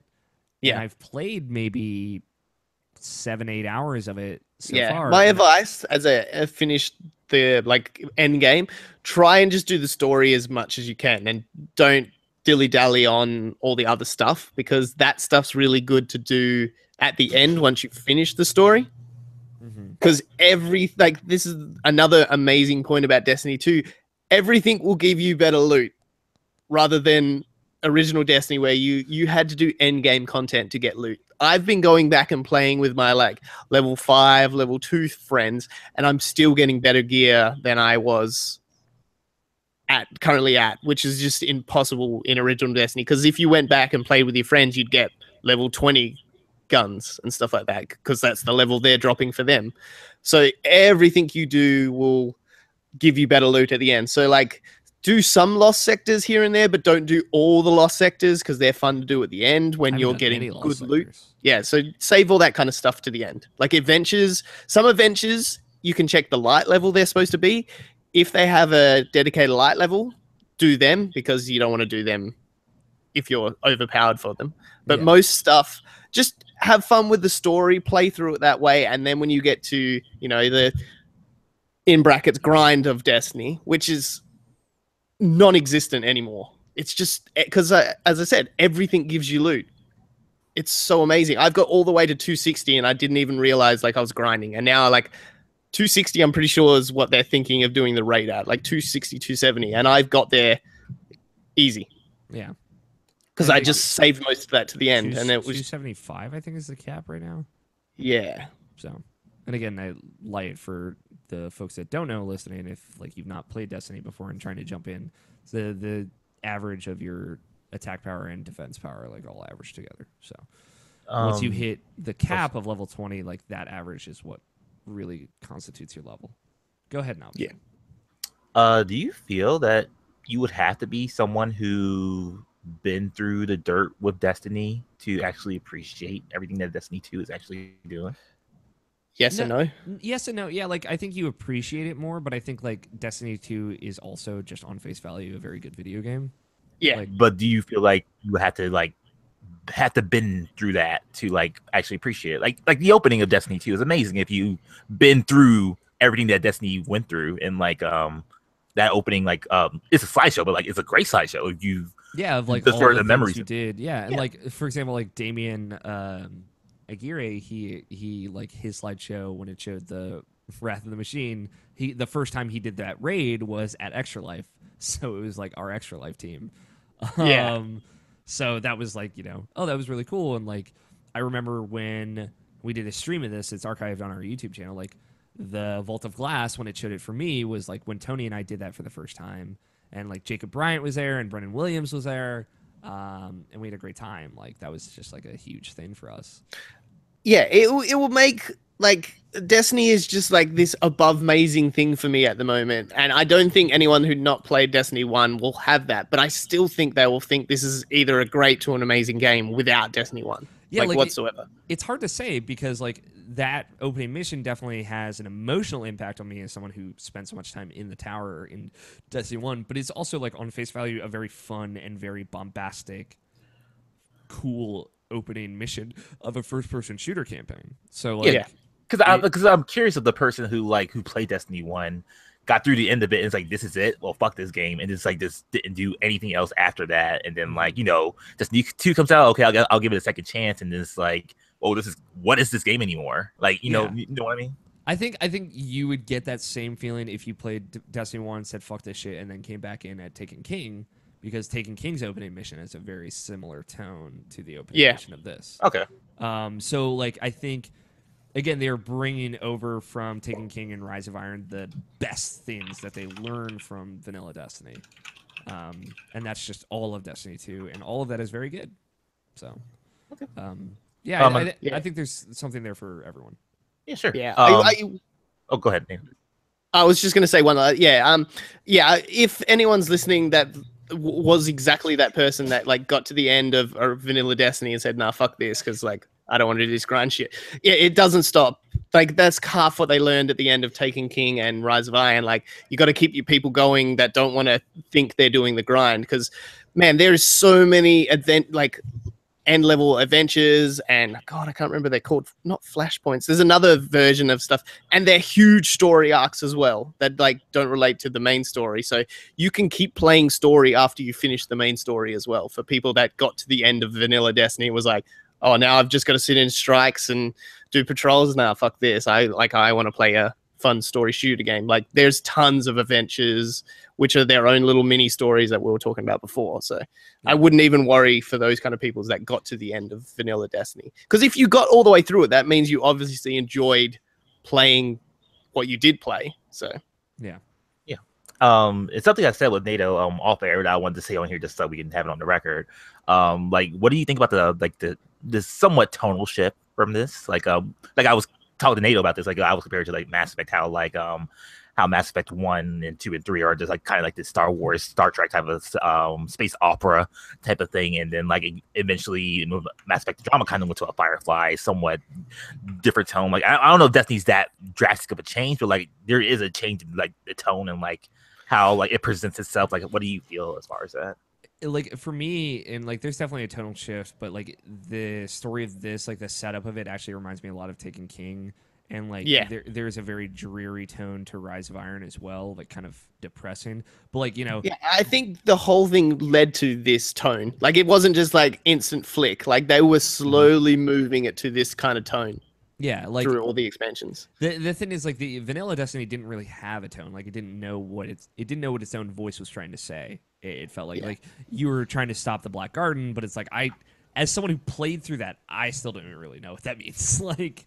And like you think about Taken King is all about Oryx, the Taken King, coming on his dreadnought to attack Earth, and like Destiny 2 is like about Gaul coming with his dreadnought and actually like attacking Earth and taking the Traveler, like just straight up taking the city. And like, but it works because like without the events of Oryx, all the Awoken would still be in the Reef, and the Gaul probably would have been stopped again at the reef. But because the events of Taken King happened, we didn't have our external defense. Like, they're not really, because they're their own like sector. But they've helped multiple times. Like, they helped during what was it? House of Wolves. House of Wolves is a story set up with like when the Fallen tried to do their original attack, they got stopped by the reef, and then Oryx was a bigger enemy, so they knocked each other out, and then that left no defenses on the way to Earth. So by the time Gaul gets here, he's just like, yeah, it's a straight shot to Earth. Yeah, and they're talking about like him doing some shit with the sun. It's crazy. Oh man, it's heating up. The Almighty. Literally. Yeah, the Almighty. He's got like a super weapon. He's got like a Death Star weapon, pretty much. Yes. He's Darth Vader. I told you, that's what I mean. He is Darth Vader. He has his own Death Star. It's amazing. It's very good. So like I think them kind of getting darker and like putting, like assumedly Destiny 2 is the dark middle chapter, right? Like, we lose at the beginning. It's us like scrambling back together to fight back.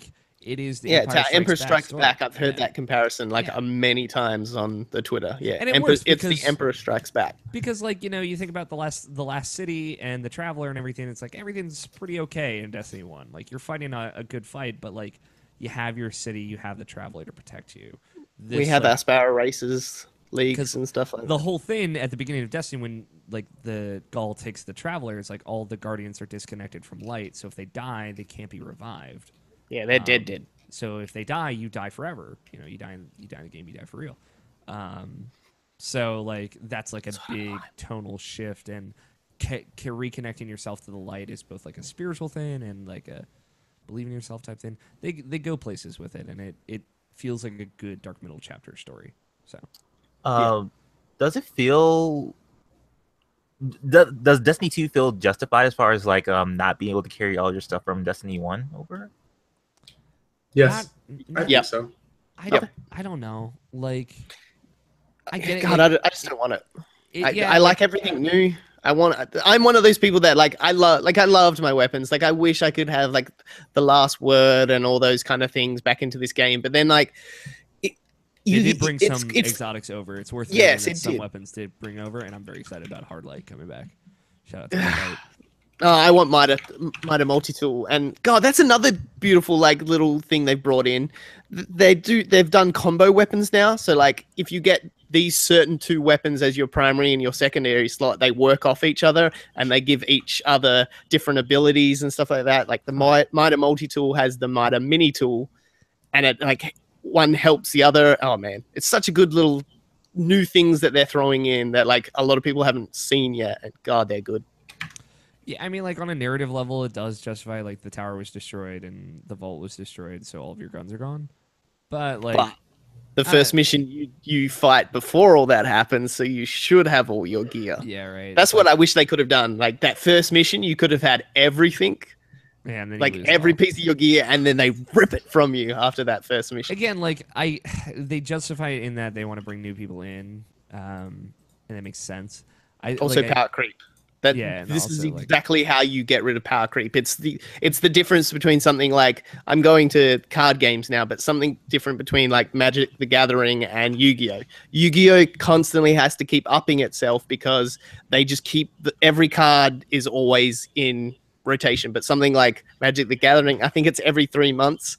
Every card before that certain point can't get used in competition, so it fights power creep. So you don't have to constantly keep upping yourself so if you kept every gun from Destiny 1, when you bring out a new gun, it gets judged against every other gun that come out before it. So they're like, oh, we got to make this gun better. And then you constantly have to keep making better and better weapons. And then you get to the point where at the end of Destiny 1, we were just these like gods among men, just like wreaking havoc on the land. But now like we're back to the start. So you get to build your guns back up again. Yeah. So I don't like it. It does make sense. It's just like at the end of the day, they could have given you more, I think, but it doesn't really matter. Like doing the whole thing over again is kind of like the fun of it. So yeah. Sorry if it seems like I'm just like asking just the negative questions or something, but like I just like I have a lot of questions. I'm fascinated. Cause another thing I wanted to ask, like since it's not like on PS3 and 360 anymore, does it feel like an actual like this gen type of game now. Yes, it looks like it for sure. Cool, Yeah. cool. Which Like, Rise of Iron if did you- too. So like, Yeah, the easiest way to tell, like, if you can get close enough to a hive, like just a hive, not a, I think they're called knights. Yeah. What's the medium one between thrall and Acolyte. yeah, acolyte? If you get close to an acolyte and you can look at it for a while, they're not just like one piece of skin. They're like big shell pieces on. Like it's just so much. Carapace and shit. Yeah. Yeah, they're like very intricate now. People judge games on like if they up-res it rather than like there's The so much AI more and stuff like that. intricacies to the design of a character because like you wouldn't be able to do those kind of things back in the day because like it would take up too much like graphics and stuff like that to do all those individual like even buttons and tiny little like hanging off threads off clothes and stuff like that. Yeah. Mhm. It and the AI is definitely better for sure. Like the level design, like the worlds are wider, bigger, and like they're more places to explore within them, especially like all of them.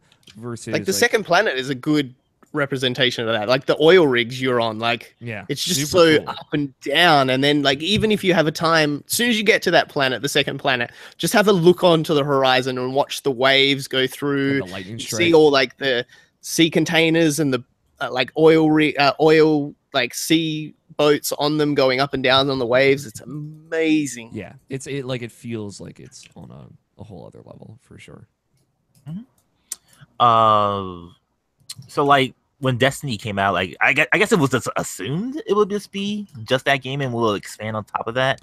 It And was called Destiny, which is a very implies that pretty much like like, do you think that Destiny 2 will sustain that, or do you think there'll be like a Destiny 3 I think eventually, or there'll be early, Destiny early so far from what you can see? I think I think this one's going to stay a lot longer because that was the big thing with Destiny 1. It was the game they technically only built in a year off the broken parts of the original game they were trying to make until EA was like, nah. So Activision. yeah, sorry, Activision. Yeah, they're all the worst. It's if you got more into like the behind the scenes stuff, like it used to take them like a day or two just to like want to be able to change something in that game, and then they would, after they changed it, it would take them like a day or two to render that, and then even so would have to leave it overnight, and then sometimes when they came in the next morning it wouldn't work, so they would get an error, so they would have to rebuild the game. So a lot of Destiny 2 is like they've gutted the background stuff in this game, so like that's why I think it's going to be a lot. They've built a system that is going to be easier to more iterate on top of, rather than what Destiny 1 was, where it was just like this broken husk of a game in the background that was just like so hard for them to like add things onto, change systems and stuff like that. Well, now, hopefully they've built this background that now they can keep putting more and more DLCs on, because now they have a system where they can probably do little like patches and stuff like that without having to like fucking go through the ringer to try and do. So Yeah. I reckon this one's going to stay a lot more. It feels like a better infrastructure, right? Because you look back and you think like Taken King was a big pivot for Destiny, whereas this is just a continuation of that now. So like they've had more time to kind of think about it, and now like when the first major expansion comes out, presumably September of next year or October of next year, like I imagine it'll be on the scale of Taken King, but like way more elaborate because they don't have to pivot anymore. They are on track to keep doing really cool stuff, and that makes a huge difference. So yeah, and I guess my last question, I already asked Nate. Nate already gave me like the info on it, but I just wanted your opinion on it, Alex. Is this a Wolf Among Us and Titanfall 2 situation where I should at least try to do it and like like have an opinion on it, or do you think it's like I'm objective enough and like understand enough about it that like I don't know, play like I think you would get a lot out of the story just playing through the story. Yeah. And like if you just played it as a single player game, which I've mostly been doing, like you'd have a lot. I think you'd have a really great time.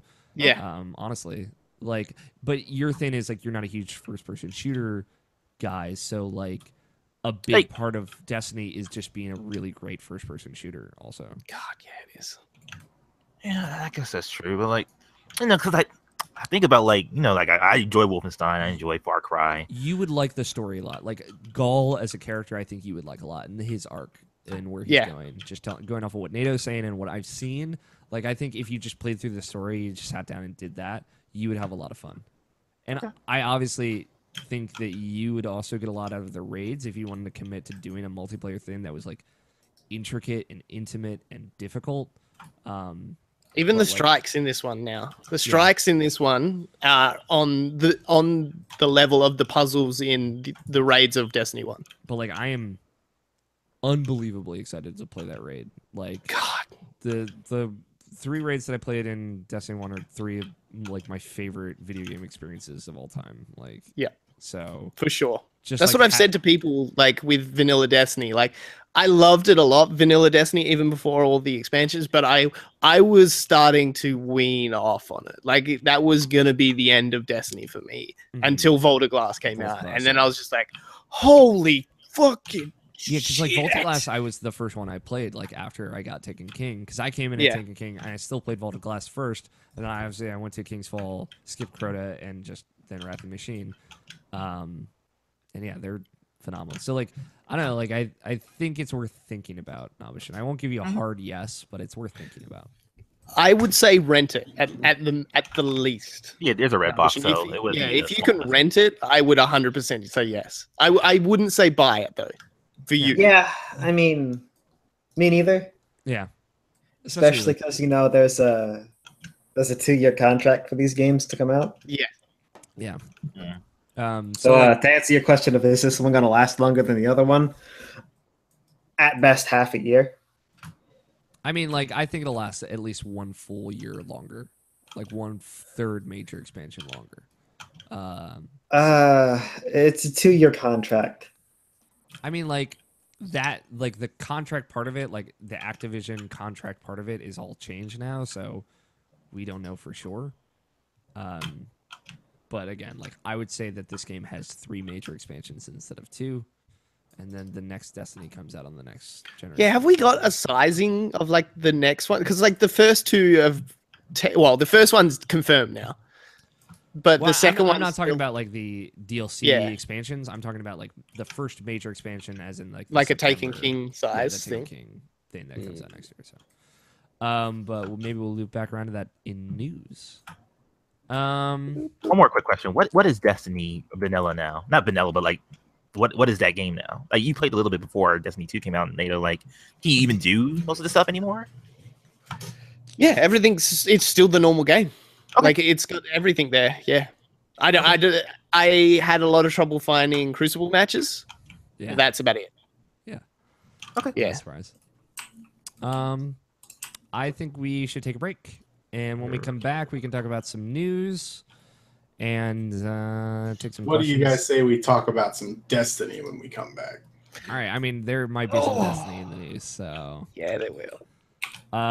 We'll take a quick break, and we'll be right back in just a little bit.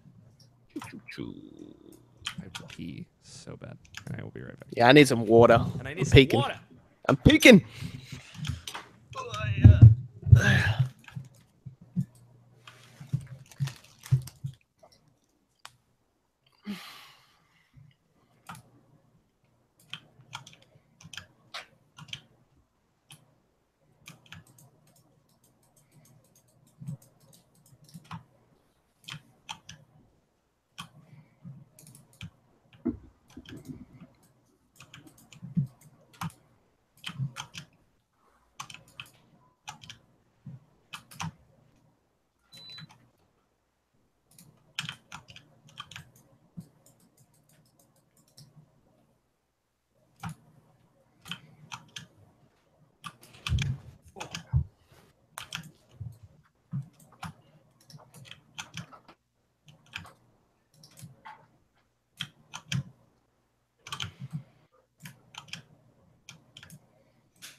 Oh, yeah. Where's my headphones?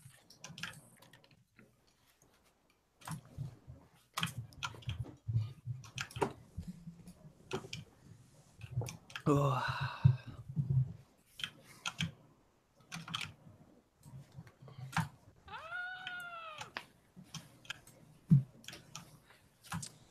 Is everybody back?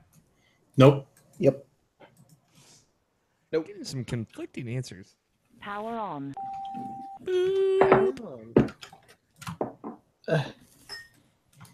Power on. How's Chester doing, Scott?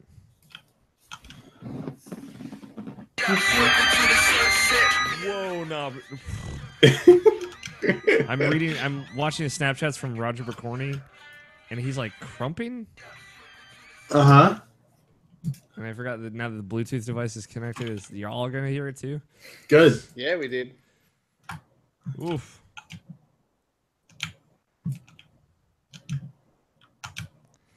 My sweet boy Roger. My sweet, sweet boy.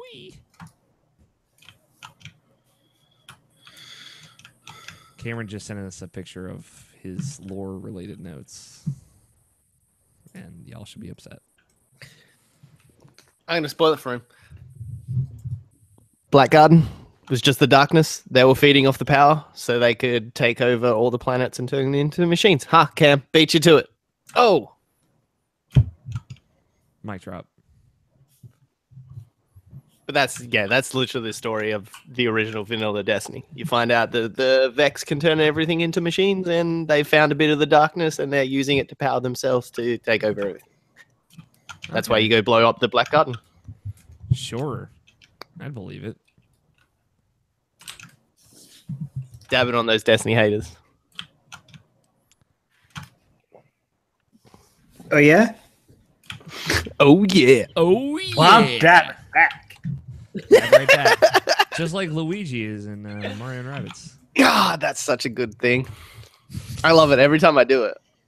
I love it. Like, I keep him on my team just so he can do it. Go on and dab, Luigi. You know your heart tells you to. Is it the Rapid Luigi or is it normal Luigi? Oh, it's real. No, it's normal Luigi. That's what makes it It's so much fucking better. crazy. You should look up a screenshot of it, Scott, because you'll get a kick out of it.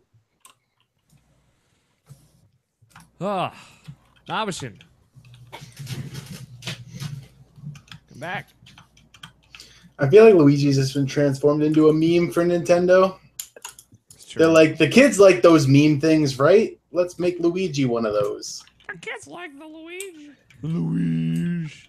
I think they got the idea after the drive-by Luigi stare Oh, yeah, in Mario the Kart because they YouTube didn't do Death that on purpose, but the internet ran with it. Oh yeah. I want to believe that some fucking programmer on Mario Kart like put that in on purpose, Like he knew. and he's like so happy it blew up. Or she. He or she. It's not Cam. Look, it's Kiss. It's keep it simple, stupid. All right. Don't overcomplicate the lore of Destiny. All right. That's what scares everybody off. You just do it simple. Simple. Oh yeah. I'm gonna have to shut Cam down tomorrow night. for God, he's sure. gonna overcomplicate it. That's what. Yeah. Like I tweeted the other day that I was sitting at work and like because Destiny 1, I went deep into Reddit Deep lore. into it, yeah. God, there was just days that all I did was the whole day I sat on my phone in Destiny lore Reddit and just the theories and stuff. Oh my God, that was too deep. It was too deep, and I Cameron's can't do it getting again. So upset in the chat right now. Yeah. I'm teasing you, buddy. Mostly, partially. Cam, you're overcomplicating it. I am Darkness. gonna shut Vex, everything into machine it down. people. What is the Traveler They're the Borg. Darkness? The Vex are the Borg. The Hive are xenomorphs. I don't know what about the Fallen though. Stephen Coffin says you went so deep you impregnated the lore. Yeah, it did. Cabal are definitely space marines. Like, what is the evil space marines in Warhammer? They're 4K. They're Space Marines. Oh, are they? I thought there's an evil version of them. There are. They're like the Black Desert or whatever. Black Desert. The Black Desert Online. They have like No, black nothing armor. from Tony. Ha ha ha ha! That was better than anything. Why don't you play with us, Tony? Nabashin, you I back? don't. The Fallen of the Covenant. No, what are they called? The Elites. I don't know their real name in Bungie And Halo. lore. Yeah, that's it. Halo. Nobody cares Jesus, about that game nigga. anymore. It's about Destiny. Fuck Halo. They've gone off the ledge. Like, I was the biggest Halo boy in the world, but they've gone off the ledge now. They're doing exactly what Cam's doing, overcomplicating the lore. There he You is. scare There's- people off when you overcomplicate the lore. You put too much. Like, all my mates came back to me after Halo 4, and was like, I don't get what the story was. I was like, it's this and this and this. And they're like, I didn't get any of that. And I'm like, well, that's because the game made it too complicated for people. It's a space shooter. They just need to do enough lore to get people in. All right. You guys ready? They're not space pirates. They're Covenant. All right. Fuck you. All right. Let's do it. News in gaming. I'm going to assume I didn't miss anything here, Nabashin. Well, I mean, if they were space pirates, there would be space from, and Guys, there's no we space can't from, isn't continue there? what we were talking about during the break, during the show. Why not? This is why I love Scott. Scott's the best. Scott's always throwing me off my game. MVP of IP. I mean, you're not wrong. Scott's my rock. It's true. I think the part that kills Alex the most is that he knows I waited. Oh, for sure. I know you didn't. Speaking of Destiny, Destiny 2's first DLC leaked, but Bungie was just like, we'll confirm it. I assume that's how it went down. It is called Curse of Osiris. It is the first expansion as a part of the expansion pass that is available now for Destiny 2. Let me see here. What is the Destiny 2 Expansion 1? Curse of Osiris continues your Guardian's journey with all new story missions and adventures set in a new destination, Mercury. The official description reads, journey through time and space to learn the secrets of Osiris, avert a dark future, and rebuild the ties between legendary warlock and his great student, Ikora Rey. So Ikora is the main character. Mercury is being added as a place you can go to. The Infinite Forest is the name of that location. So new story missions, weapons, armor, co-op activities, competitive arenas, etc. How many plans was there in Destiny 1 compared to Destiny 2? There are 4. Okay, same. So there's 4 here, but like I will say like everything is far more intricate. I think some of the areas in Destiny 1 were bigger, but they were just like big empty spaces with nothing really to do in them. Like, especially Mars. Like, Mars just has nothing. Yeah, Mars is just a big empty space. Whereas like all the spaces in Destiny 2 are dense.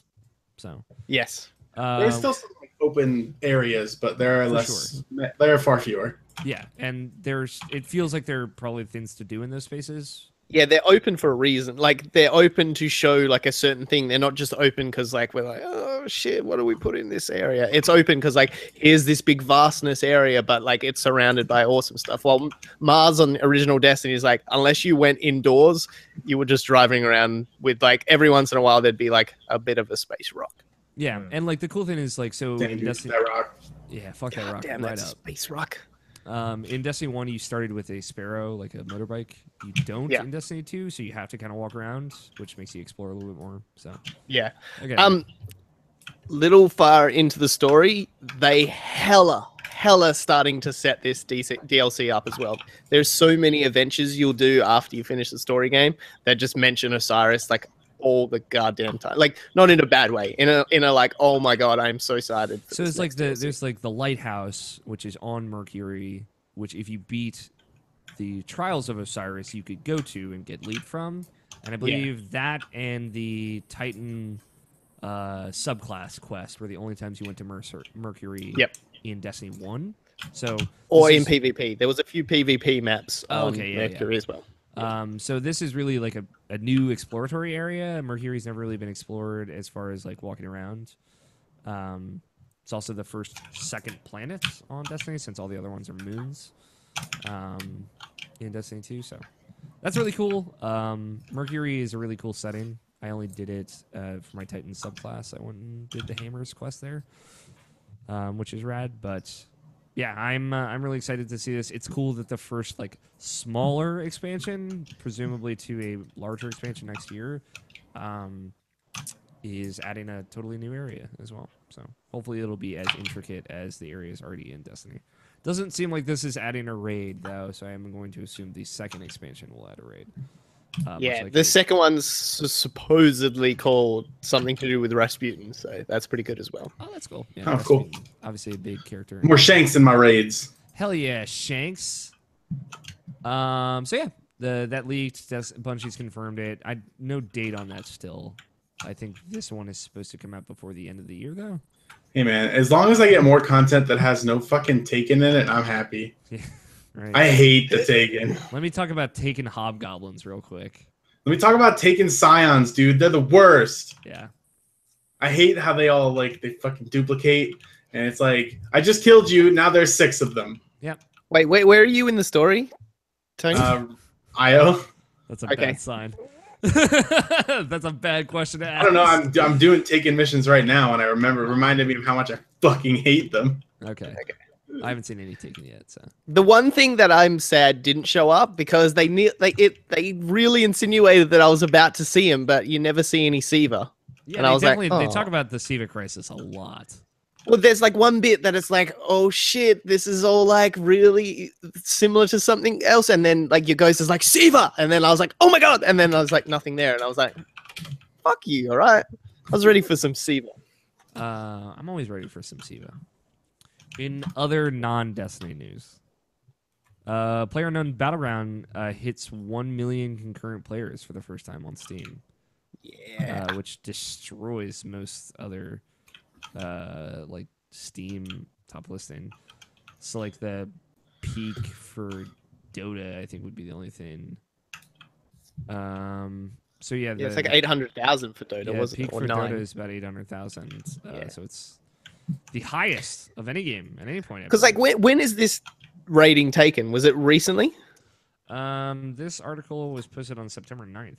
Today. Okay, because like I just want to say to all the haters out there of PUBG, they're like, oh, Destiny's coming out this week. We can't wait to see all PUBG crash into the ground. I'm like, fuck you. It's totally different games. Why is everybody going to be hater? Both this week for different reasons. Exactly. People are going to play both. They're probably going to play a round of PUBG while they're waiting for their friends to get on for raids and stuff like that. So Dota 2's highest all-time peak was 1.2 million.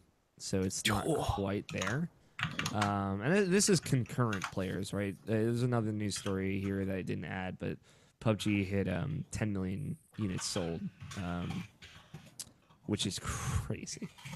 Yeah. But yeah, that's really big, especially for like literally a no-name indie game that came out this year, right? Like, Yeah. It's looking to be the next like Minecraft in like just blast out of nowhere. Hey, Alex, just for a point of comparison, could you check the top concurrent players for Battleborn?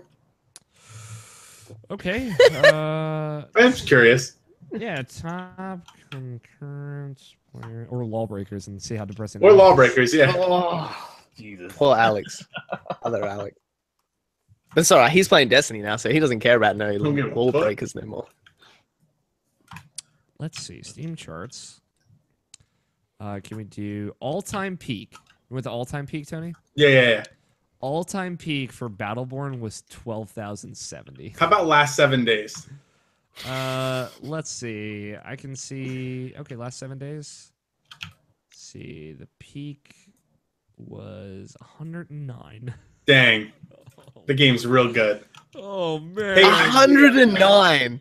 Do we have a way of checking top concurrent players for Honor? Let's see. No, because on PC it's useless. PlayStation's where like that's where like every time you like look, I'm gonna defend it now. You brought it up, but every time you mention like, oh, we can't find matches and stuff like that. Yeah, I've been playing on PlayStation and never had trouble at all. So there must have like strangely enough there must be a big player base on there compared to like PC. It looks I haven't played those. It looks like the top concurrent players in the last 7 days for For Honor on Steam Please say over 1,000 at least. 3,199. Oh yes! Which is not bad, I guess, for a small community on Steam. Yo, Battleborn shits on those numbers, dude. Yeah, 109. Oh, Jeez. All right. Think about, I want to bring all those 109 people into one room and just have like Yeah. this massive like talk with all Like, of them. hi. Just, like, Do you have a moment to talk about our Lord and Savior Destiny 2? yeah, like talk about the saddest 109 people on the internet. Like, one of them in there is like, no, I am the best player of Battleborn. yeah, like could you're you imagine being the Out best of player of those 100 plus 109? players of Battleborn? You are the best. Congratulations. Every time you play a game, you see these exact same people. Yeah, right. Jeez. Because there can only be 10 games at a time, right? It's 5v5. And then the other 9 people are really sad. That's a free-to-play game too. Yeah. Oh true. god. Poor Battleborn. So PUBG's doing very well, and we're very happy for it, in short. Speaking Yeah, of just take out third person and everything's good. speaking of total non sequiturs here, Resident Evil 7 is getting a gold edition. God, what a great game. Coming out December 12th. What's important here is the last DLC as a part of the Resident Evil 7 DLC pass. End of Zoe is coming out on December 12th as well. And the free DLC that was delayed to be improved, Not a Hero DLC, which is free, is coming out on December 12th as well. So if you already have the season pass, you will get End of Zoe DLC like with that. If you do not, I believe that is going to be like $10, maybe $15 in that range. And if you get the gold edition, obviously it comes with all the DLC. Also, you can go out and buy now a cheaper PSVR and play that as well with Resident Evil 7. We talked about that. Get the last combo week, together. Nato, by Because the way. God, that game, I know it's too scary for some people in VR, but like, oh, man, everyone should play that game in VR. God, it's so good. The first scene where you do the stuff that happened, like anyone who's played that game, there's that huge traumatic thing that happens to you at the start of the game, like after your first mini boss. That I was like, playing that in VR was just the greatest moment in my life, and I was just like looking down at my own hand, and I was like, ah! It was great. Yeah, so super rad. I guess like the 1 year VR restriction on that is going to come off in January as well, so that could be coming to PC and VR soon. Damn, playing that on HTC Vive. Yeah, that'd be really cool. That's smart of them. They'll get people to talk about it again before Game of the Year. So For sure. Yeah, this is a Yeah. good release for them. Obviously, they wanted to get that Not a Hero DLC out in spring. It will definitely be in my top 10 for sure. Resident yeah, Evil 7. mine as well. Yep. I adore Resident Evil 7. I had a way better time with it than I thought it would be. Than I thought I would, I should say. So, you should. It's just a very good video game. But yeah, I thought that was really cool.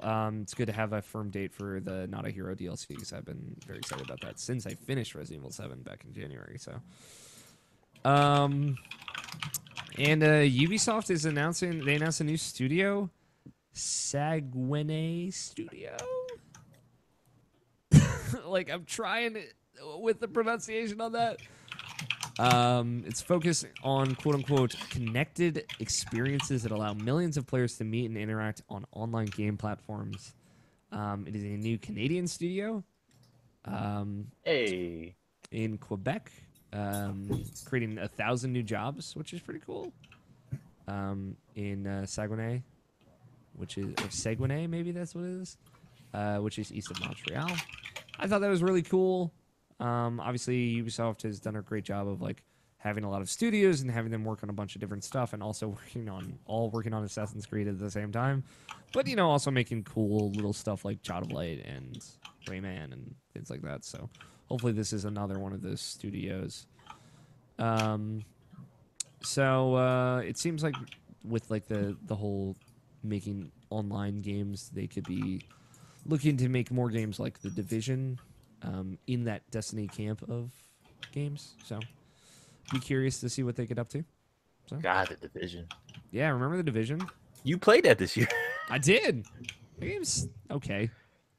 Nope. I remember Destiny, and that's it. I don't even remember another game coming out. It is depressing because like now Destiny 2 is out. Division was kind of like a half step between Destiny and Destiny 2 as far as like That was the thing you ideas. in between Destiny. Yeah, it's like right in the middle there. But now that Destiny 2 is out, like the Division definitely doesn't hold a candle because of all of its kind of issues. But I think that was still a very cool game. I had fun with it when I played it. So You think the Division 2 is going to be up to like Destiny 2 standards? I think so. I No. think the Division 2 is going to be really rad. No. No. Not Look even here. close. This I'll tell you why. It is a double-edged sword Division because they made it realistic. Is the reason it can never be good because Destiny is a sci-fi space shooter. You can fucking have a huge demon lord hanging off the side of a ship shooting laser beams at you. But like, what do you put in Division? A helicopter. A dude with stronger armor. Like, there's only so far they can go to make it be awesome without getting out of that zone of being like a gritty, realistic kind of like RPG shooter. Yeah, but I think like there is definitely a market for a cool, gritty, realistic RPG shooter. Yeah. It's just I like my space wizards personally. God. Like, that's what I'm into. Yo, I heard Yeah. those come from the moon. Absolutely, all of them come from all of the moons that are in Destiny 2. Io, Titan, you name it, it's there. So I think have found that I prefer Destiny, but there's room for the Division as well, especially for the folks that like the Siege and the Tom Clancy brand and stuff like that. So just needs a lot of refining. But yeah, whatever. They needed like a zombie outbreak or something in that game just to like give you some cooler enemies. Like there's just so many times I can shoot at a soldier Yeah, true. and I'm just like, eh. Whatever the new studio works up to, works on, I'm excited to see. Ubisoft does a lot of cool new original stuff all the time, so that's cool. That's it for news. Unless I missed anything, Namashin. No, that's pretty much everything. Let's take a peek in the You mail want to sack. talk about the shader shit? That Like I don't even know what's going on with that.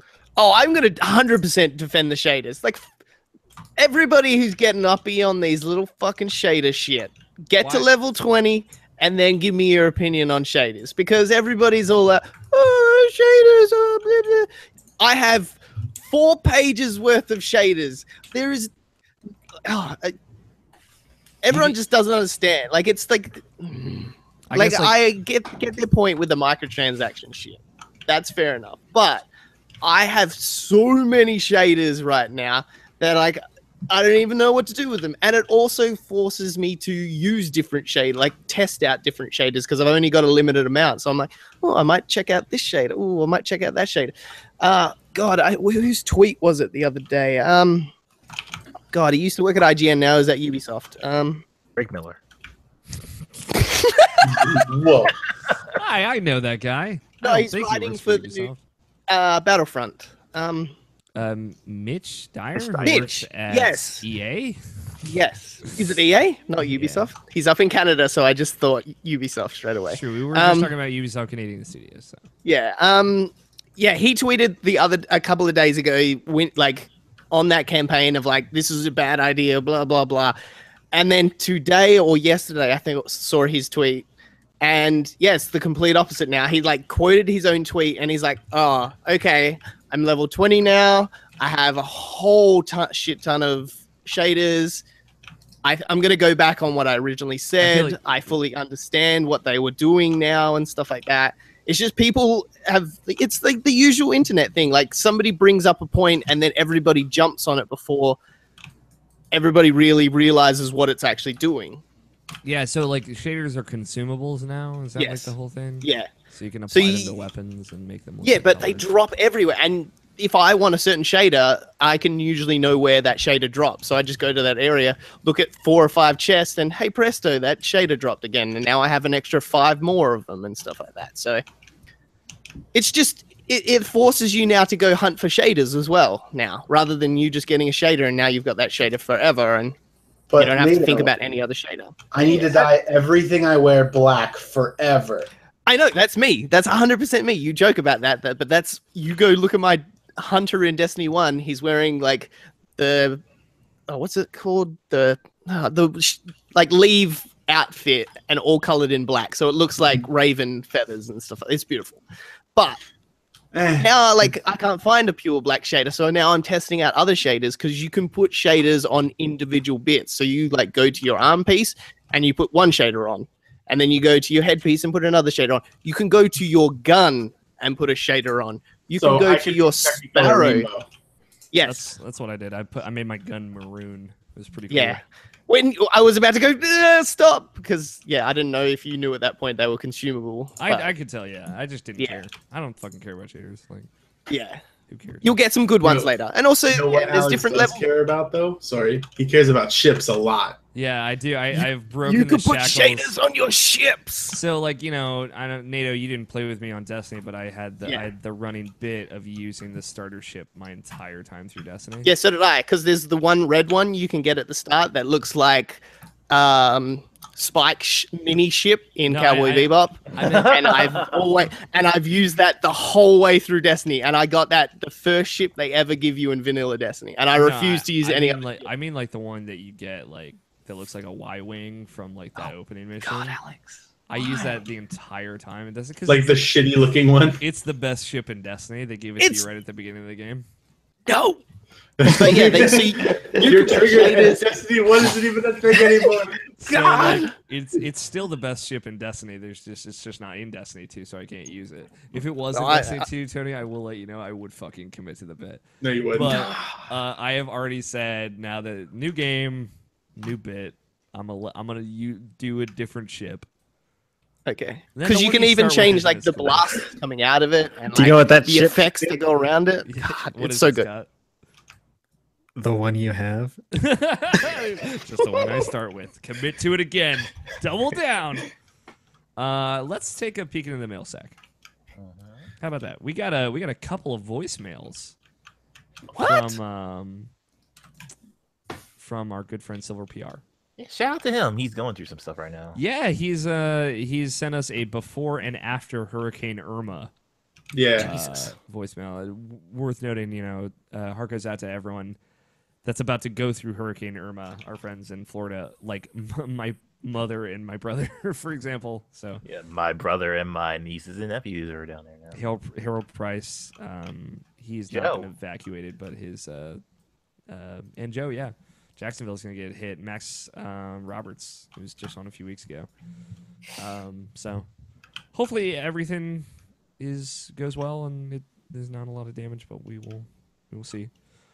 So let's take a peek at the mail sack with this first voicemail. If this loads up correctly. Yes, it did. Good. Play. What up, guys? So we are here. I hope everybody's doing good and well. Yeah, it's me back again. Almost 2 months since I recorded one of these. It's been the common trend for me in 2017, not having the time or the space to do one of these on a weekly basis. So, everything's all good for now. Today is Tuesday, September 5th. I'm recording this early in the week. Hopefully, I'm gonna send this soon because, there's a storm coming. Big hurricane, Irma, it's called, and the eye is gonna, as of now, it's gonna be passing through further up north, but it's like 150 miles per hour right now, and there's no slowing it.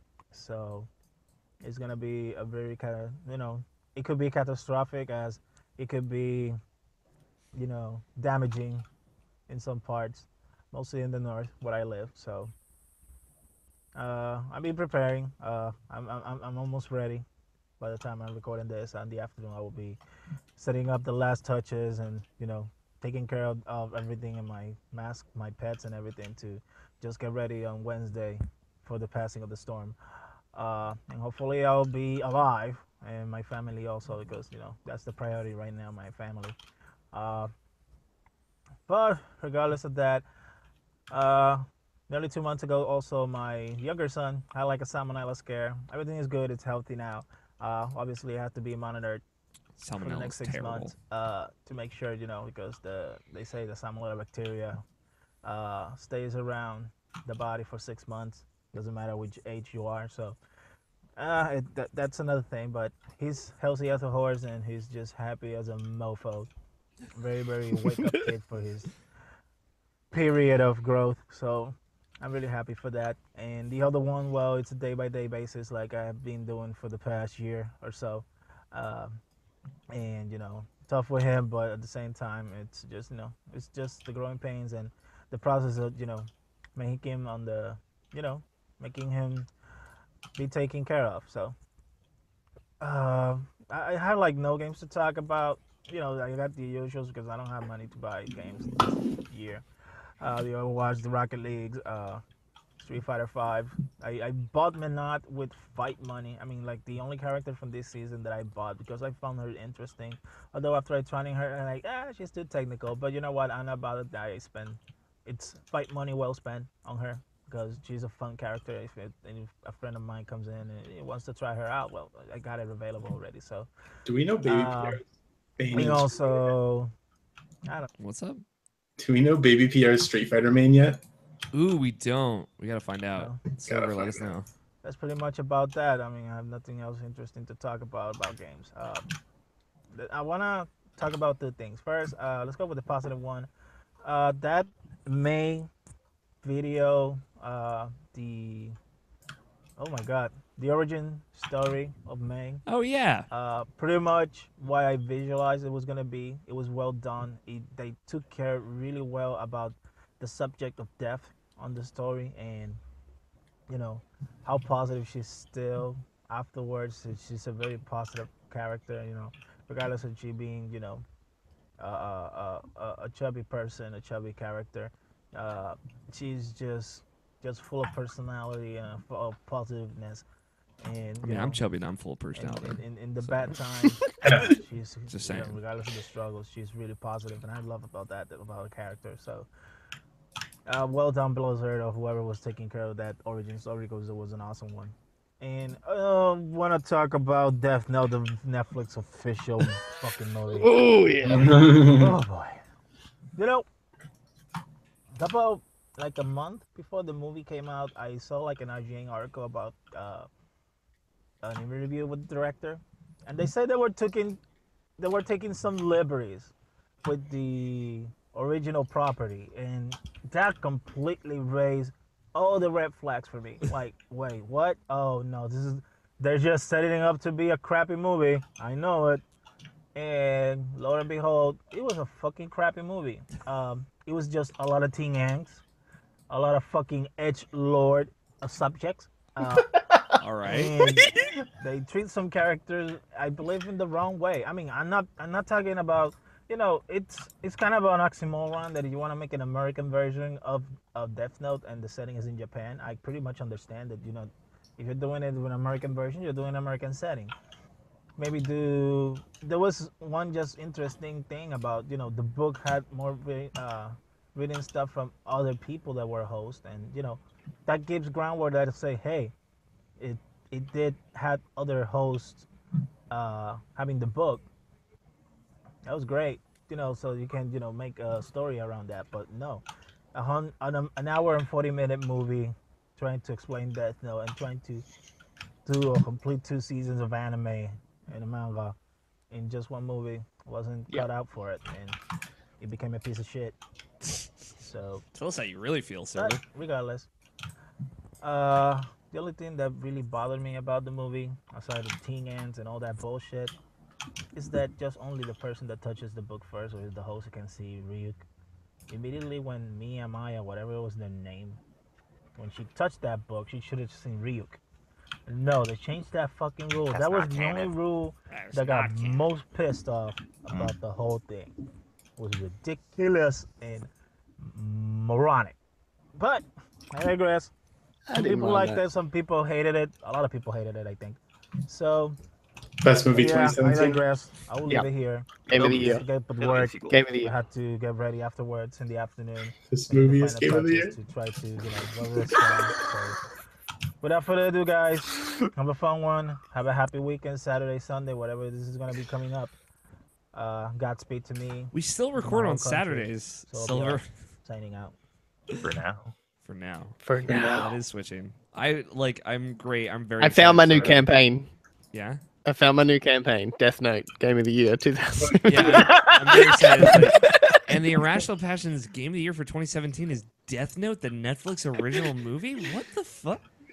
Are the Shinigami eyes in the movie at all? No. That's Oh, what that sucks. Can I just say one thing to Nabishin? Yeah.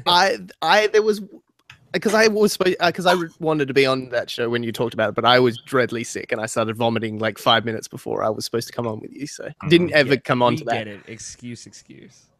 No, I was very sick that day. I nearly didn't pick up Mario Rabbids. That's how sick I was that day, which was just like stressing. Still got that in there though. Yeah. Well, no, actually, I got the missus to pick it up on the way home from work, so that was good. I actually really did like it. I thought it had potential, and I thought it actually would have been like. I know people are gonna hate it because it was different from the book and the movies and blah blah and all the original stuff. But I've seen so much Death Note now because we have the manga, the anime, like 4 different live action movies. I did want to see different characters. Yeah, and I reckon if it was a show, people still would have hated it if it was a show. Sure. But I wanted, I loved the Mia character in the movie. Yeah. But she still was terrible because you didn't have enough time to develop her. That still seemed a bit like, why did she do that? But if they had time to develop it, man, she would have been my favorite character ever. Because I hate, what's her name in the Misa original? Misa, that's it. I keep going to say Mia again, and people are like, I don't know who that character is, and I'm like, oh, yeah, that's all right. She has a different name. Yeah, I hate that character in the original Death Note. She is a Harley Quinn character, and I hate Harley Quinn so much. They're total devotion to somebody that is treating you like shit, and you shouldn't just be I know there are people that's a real life thing, it happens to people, but I still just hate these fucking characters. I hate Harley Quinn so much. I like her now because she's not with Joker, but that was really Light and her were a super Joker Harley Quinn relationship to me, and I hated her in the manga and all that. But I love this one where she sort of spoilers, she does her own thing and she does certain events that Light in the manga really did himself. And I like that Light in this stage to nearly the good path. He gets that point where he in the original material was nah, all right, if I'm going down this route, I'm going evil. All right, we're just gonna start killing it. And Light gets to that point in the movie where he's nah, we can't kill them. Yeah, I'm not doing it. It's interesting. That's something they could have explored on so much more. Yeah, he becomes nearly like Lelouch in Kogias. Yes. And I've loved Lelouch more than Light. Lelouch is a better Light because he gets to that point where he could be evil and goes, no, I started this for the greater good. I'm staying on this. I'm doing this for the greater good and never going down the path of evil. Because even though it seemed like I'm the demon, I'm actually there's a bigger plan to this. Yes. I know. That's why that's why I hate the movie more, because it has so much potential for these roots that if it did it as a TV series, it would have done well. That's my biggest complaint about it is just that we it's a movie. Better. We deserve better. Yeah. That's all it really ends up to being. Yeah. Yeah. Now let's check in with Silver PR after Hurricane Irma. I believe this All right, was guys, today. so PR here. I hope everybody's doing good and well. I just want to go ahead a quick update about Hurricane Irma, the passing of the storm down here in Puerto Rico. Everything went well in terms of no property damage. Water supply pretty much didn't went out. I mean, there was a little bit of pressure when the storm came in, but pretty much in less than 24 hours, the pressure came back up and it's still on. So thankfully, we're not lacking of water. Although power, I'm out of it since Wednesday at 5 p.m. that the electricity completely fell out. Still, as of today, recording this Saturday morning, electricity hasn't come to my area. The main town where I live, the electricity came back up, but there's still some repairs maybe, I don't know. So hopefully by today or tomorrow, the electricity comes back up. Hopefully, fingers crossed. I don't, surveying my neighborhood, I don't see the damage that it would bring, the take days to get repaired. But anyway, the kids are okay. They passed the storm without a hitch. They pretty much got entertained to the point that I think, didn't even notice there was a storm coming. So everything is good. It's just now, getting back to normal, getting electricity, and I don't know if the internet went down. They say there was some severe damage to the internet on my ISP, so I had to wait until electricity come back up to be certain of that. But aside of that, everything is good. My thoughts and prayers to all the people in Florida that is gonna get hit by this thing.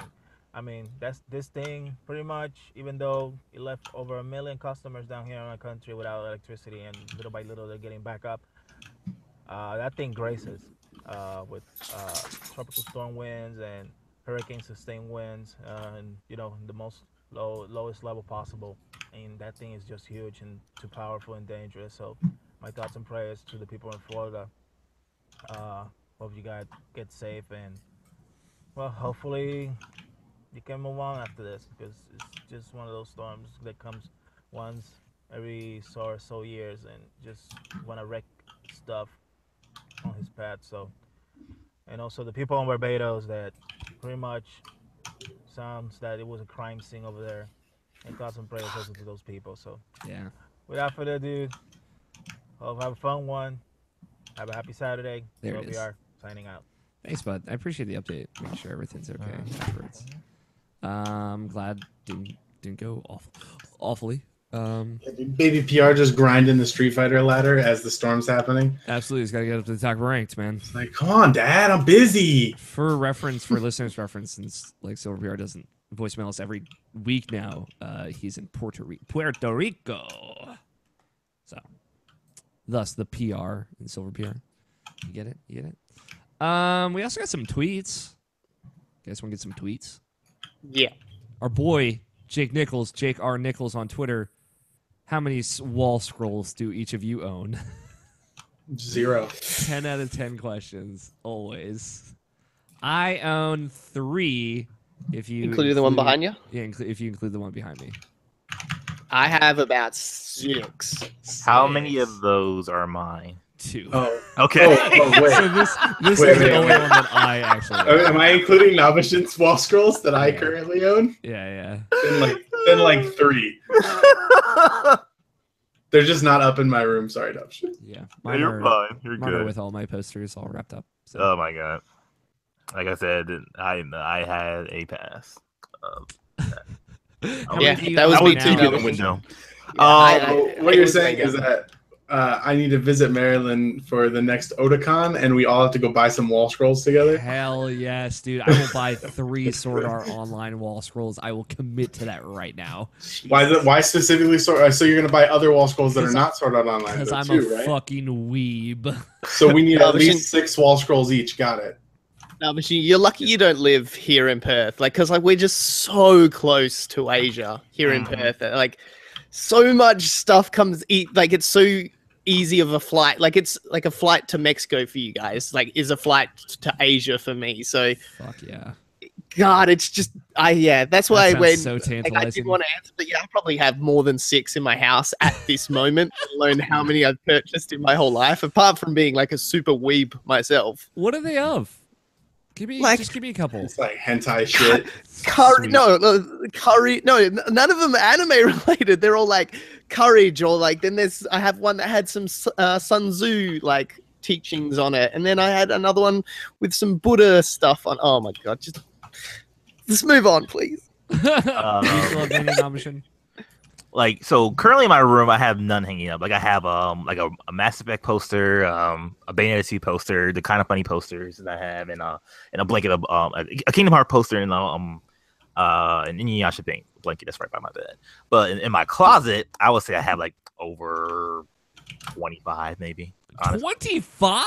Yeah, seriously, dog. I told you it was bad. It was bad. Holy, and you Damn, gave I 100%. Yeah, exactly. Before now. Lucky you didn't live here. God, like, Asia's a far distance. But then again, you go all the cons and stuff like that you guys can pick that up at. But still, God. Jake Nichols is just starting to pull your strings, Nabashin. I think he's fucking gunning for you. He's honestly just like targeting me now. Like, This is an attack on our co-host. I cannot handle this. Stephen Coffin at Scoffin Steven says, thoughts on my girl Farah. Is she the best? Yeah, she the best. Give me your thoughts, shots, clots, bots, lots, plots, and knots. Farah, I don't know, man. Like, I think Farah's like my least favorite attacking character in Overwatch. Yeah, same. Which one's she? Is she the one that floats and shoots the missiles? Yeah. Yeah, she's probably the most boring character in the game. Yeah, she's the Quake character. Yeah, she's totally the Quake character. She's kind of the most boring character in the game, which sucks because like I play against people who are really good with Farah, and I'm like, I wish I at all cared enough about Farah to get good with her, but like I'd rather play McCree or Soldier or like Sombra can be really fun and do a lot of mix-ups. Like Farah's just like, I don't know, I float around and I shoot stuff. Who's your least favorite in every class? Farah is my least favorite attacker. Hanzo's my least favorite defender. I don't know. Roadhog used to be my least favorite tank, but I started liking him, so it's probably Diva is my least favorite tank, weirdly enough. Ooh. But like I like all the tanks, so like keep in mind that Diva would probably be my least favorite of like all characters I like. Diva's probably like his favorite Overwatch cosplay though. And Ana is my. I love how he just ignores that. Character. Just keeps going. He was like, "Well, he's not wrong, so why Yeah, come?" I'm not gonna deny the truth. He's seen some pretty loose. There's only one cosplay that you need that's going forward now, and it's Widow with her summer outfit, and that's it. Yeah, like if I was gonna choose a sniper between like the three snipers, I would choose Widowmaker. I just fucking hate Hanzo. Like, oh my god. Like, he's fine. I've played Hanzo. I've done well with Hanzo before. He's got a really great ultimate. But I just, like, I don't like playing snipers in that game, just in general. But I'd rather play Ana or Widowmaker than Hanzo, for sure. But yeah, man, Farah's boring. Like, I hate to break it to y'all. I'm not sure. Farah's a good introductory character, too, though, I will say. What are you trying to say? Yeah, totally. For noobs is what I'm saying, Nabashin. Yeah, totally. But like, I think you graduate from Farah to more interesting characters once you feel comfortable. John Anderson, in a reply to Nato Johnston, says Xbox Live is literally the best network and suite of online features that I work on. Hashtag IPC. Yeah, it is. I think he just really wanted me to read that. Also, can I just say, all those people hating on getting Destiny on Xbox, how was the other couple of days when you couldn't play your Destiny on PlayStation 2? Just saying, hashtag on PlayStation 2? What? Whatever. TOO. Definitely can't play it on PlayStation 2. Sucked in all you PlayStation 2 I got my players. online expansion adapter for my PS2. Did PS2 have the PSN? Or was it PS3 that finally got it? PS2 had online, but it didn't have PSN. Yeah. Okay. Just some games. Yeah, dude. I played my some, brother had a network adapter so he could play SOCOM online. Yeah, I played a Ratchet and Clank Up Your Arsenal online. That was my PS2 online jam. I also want to point out, Jarrett sent out, at Jarrett Green, our good friend, sent out a tweet in the middle of the week with the hashtag IPQ, which I assume means he wanted us to just bring it up at some point on the show. He said, I watched 2 episodes of Riverdale and hate the shit out of you. Hashtag IPQ. This was not at anyone. It was just directed at us in general. Wasn't I the one who talked about Riverdale? I think. What? Why? What's wrong with it? I thought it was all right. I mean, it's teen drama. You know, yeah, that it's shit. just teen drama. It's a good teen drama. It's that new OC. That's what it is. Yeah, I guess. Nothing replaces the OC in my heart, though. I was about to say, I was like, wow, you just kind of like drifted over that one. No, the OC is where it's at. That's it. That's the show. You can be a part of the show in a variety of ways. You can tweet your questions at us by tweeting them at IrrationalPod with the hashtag IPQ. Or you can leave us a voicemail like Silver PR did by calling the number 404-590-1337. Keep in mind, standard long distance fees do apply. And you can also send us emails. I like emails. If you want to send us like a long form question, mailsack@irrationalpassions.com is the email address. If you'd like to follow each of us on Twitter, that's probably the best way to get a hold of all of us individually. I'm at AlFighter27. Spells just like it sounds. Scott is at WhatTechuz. Nabashin is at NABESHIN186. Tony's at Tony Horvath, all one word, and Nato is at NatoJ18, all one word. Yeah. You can follow the show in the site on Twitter at IrrationalPod.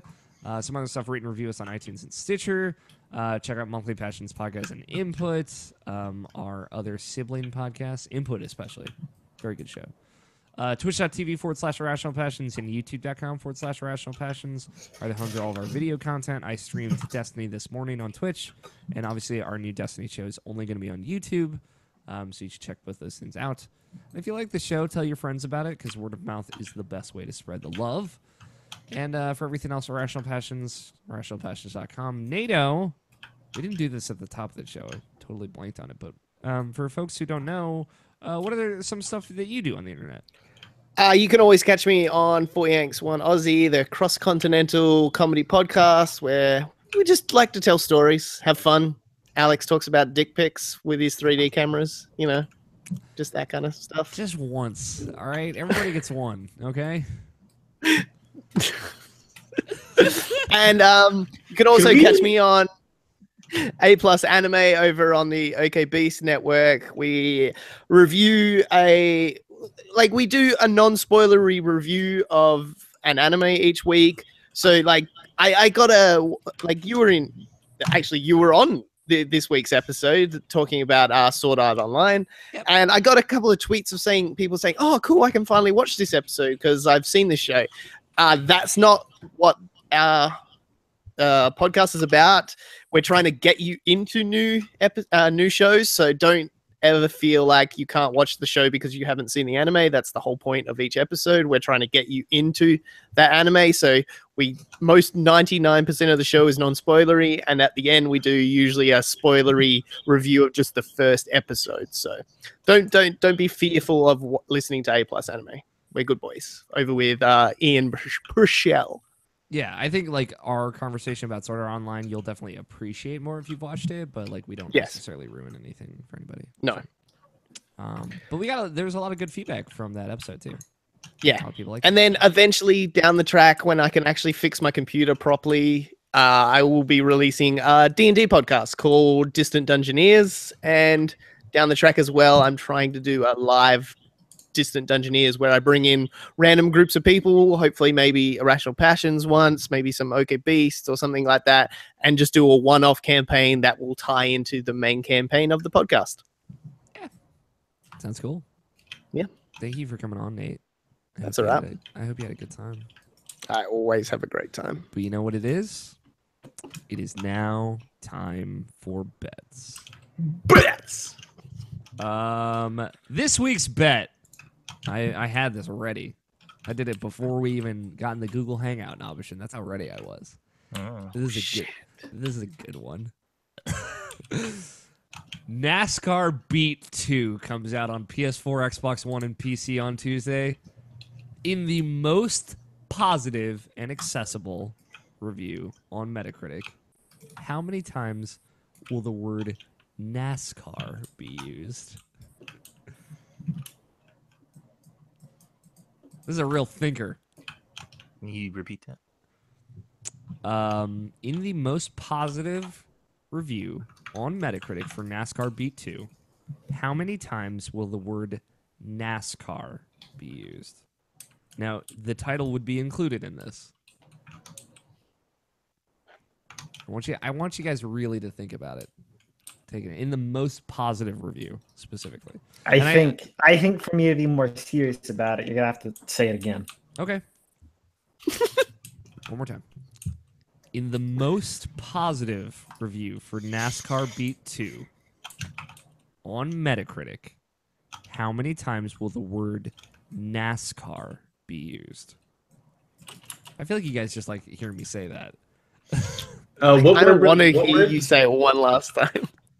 Just because you're positive. In the most positive review on Metacritic for NASCAR Beat 2, how many times will the word NASCAR be used? All right, a minute.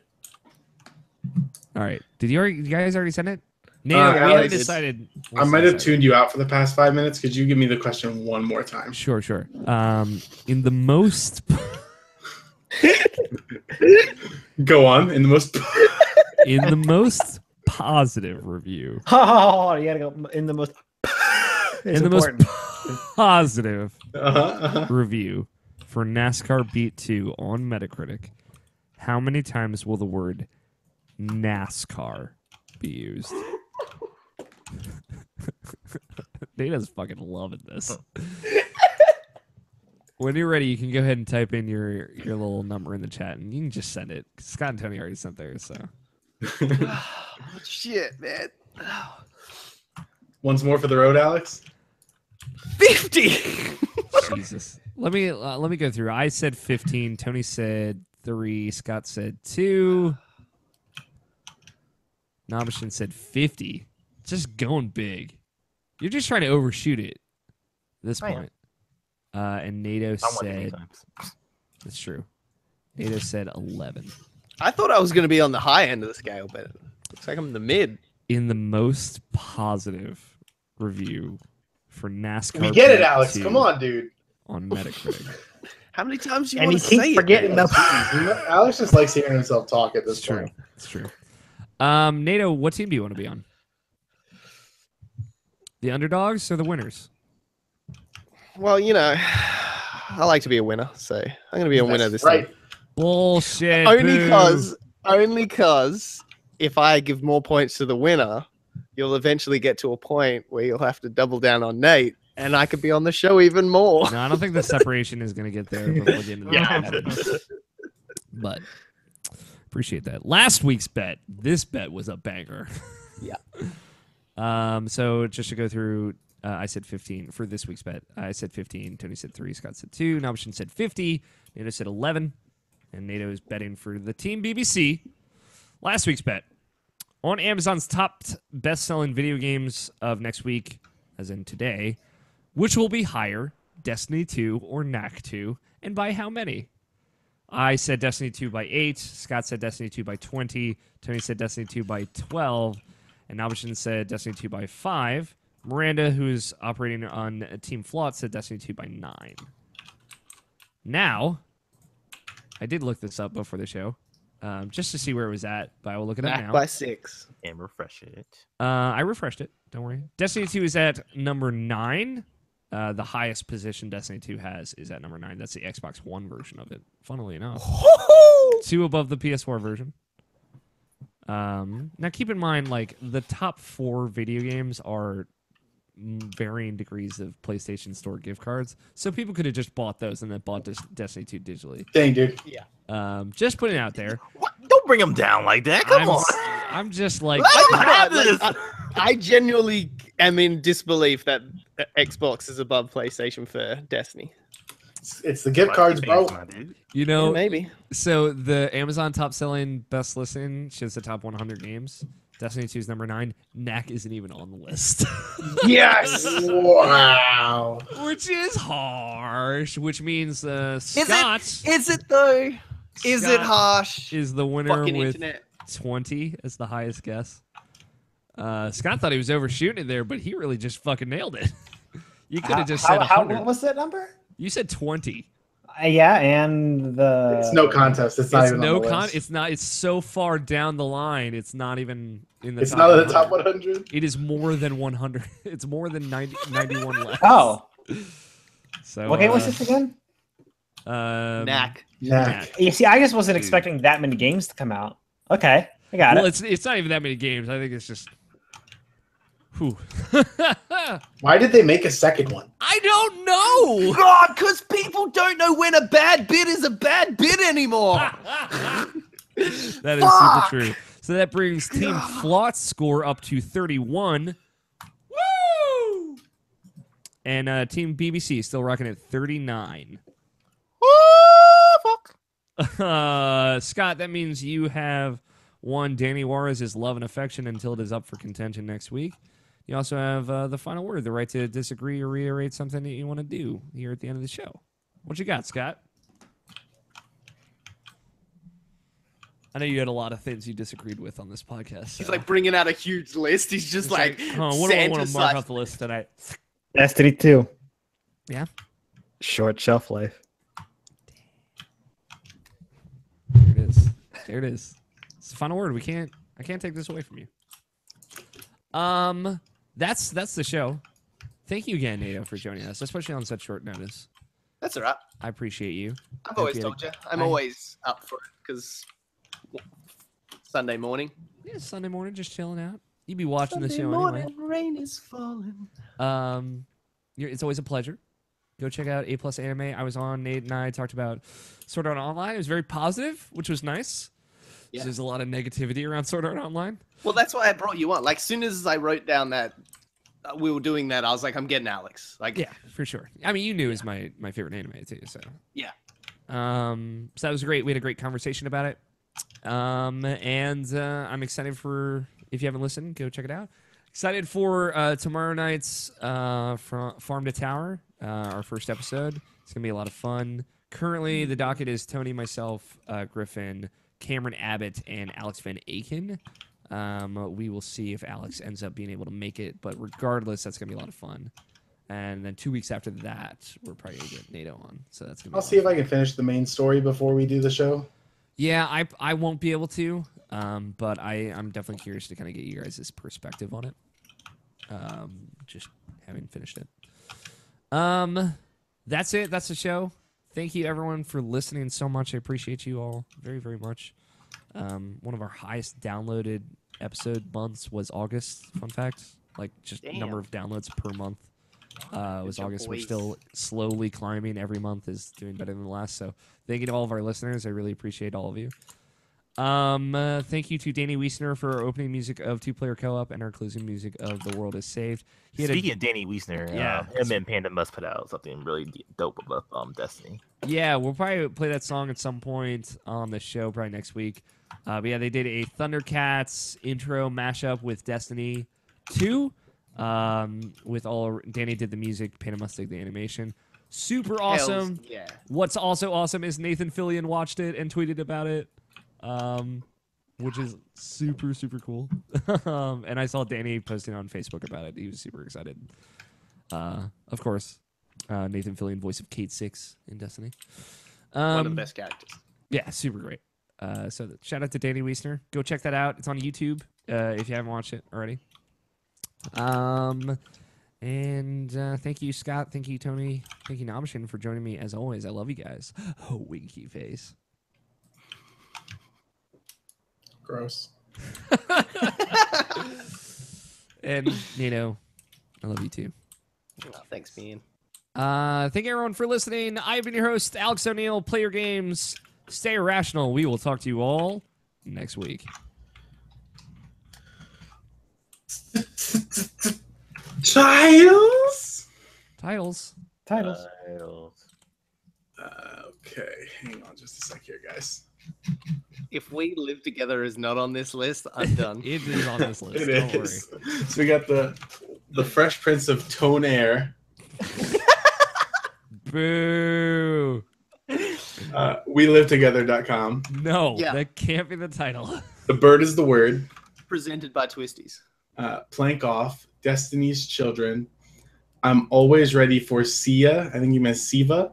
I don't know who the fucking character is. It's actually like more of a sentient. Yeah, it's a sentient AI. Organic material AI. Well, yeah, not AI. It's more a. You're the one who said the words. Listen, Namishin, we're just giving you a hard time, buddy. You know that. Shady Destiny. Death Nope. Game of the Year 2017. And the most positive review. And that's it. I like Destiny's Children. It's a good play on Destiny's Child. I appreciate it. And I appreciate you, Namishin. What do you like, Nate? We Live Together or Death Nope Game of the Year 2007. Can we just have the title be like just 3 words? We live together. I could do that. Because they won't know. They won't know. I mean, they'll know, but they won't know. God, that's a good series. Seriously, for a person that's about to be very single for the next 3 to 4 years, it's a good series. You're like, we used to live together. Scott, what you like? I mean, You see, I'm a fan of Plank Off. Ambition. I like Destiny's Children. Yes! Destiny's Children takes it with the sweep. Is that a sweep?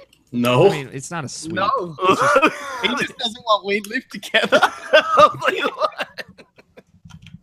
It's just Look, dude, we live together is the people's title. All right, the man's people's- keeping us down here. the people's choice.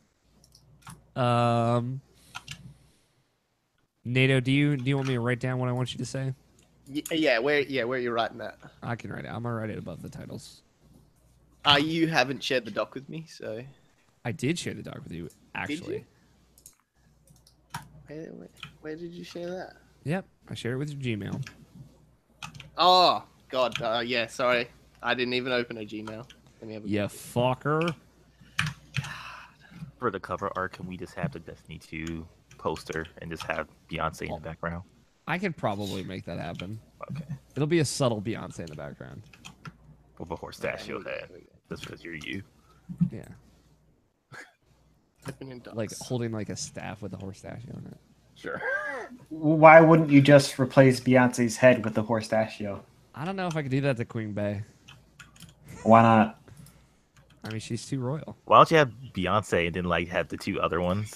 No Can you one ever also remembers put their Lord names in there they- somewhere? Horse-stachio. Just work Lord in there. Come on, guys. I'm not a miracle worker. You saw what I did to that fucking Too Fast, Too Graphious fucking thing. I really ruined all of the internet with that thing. So,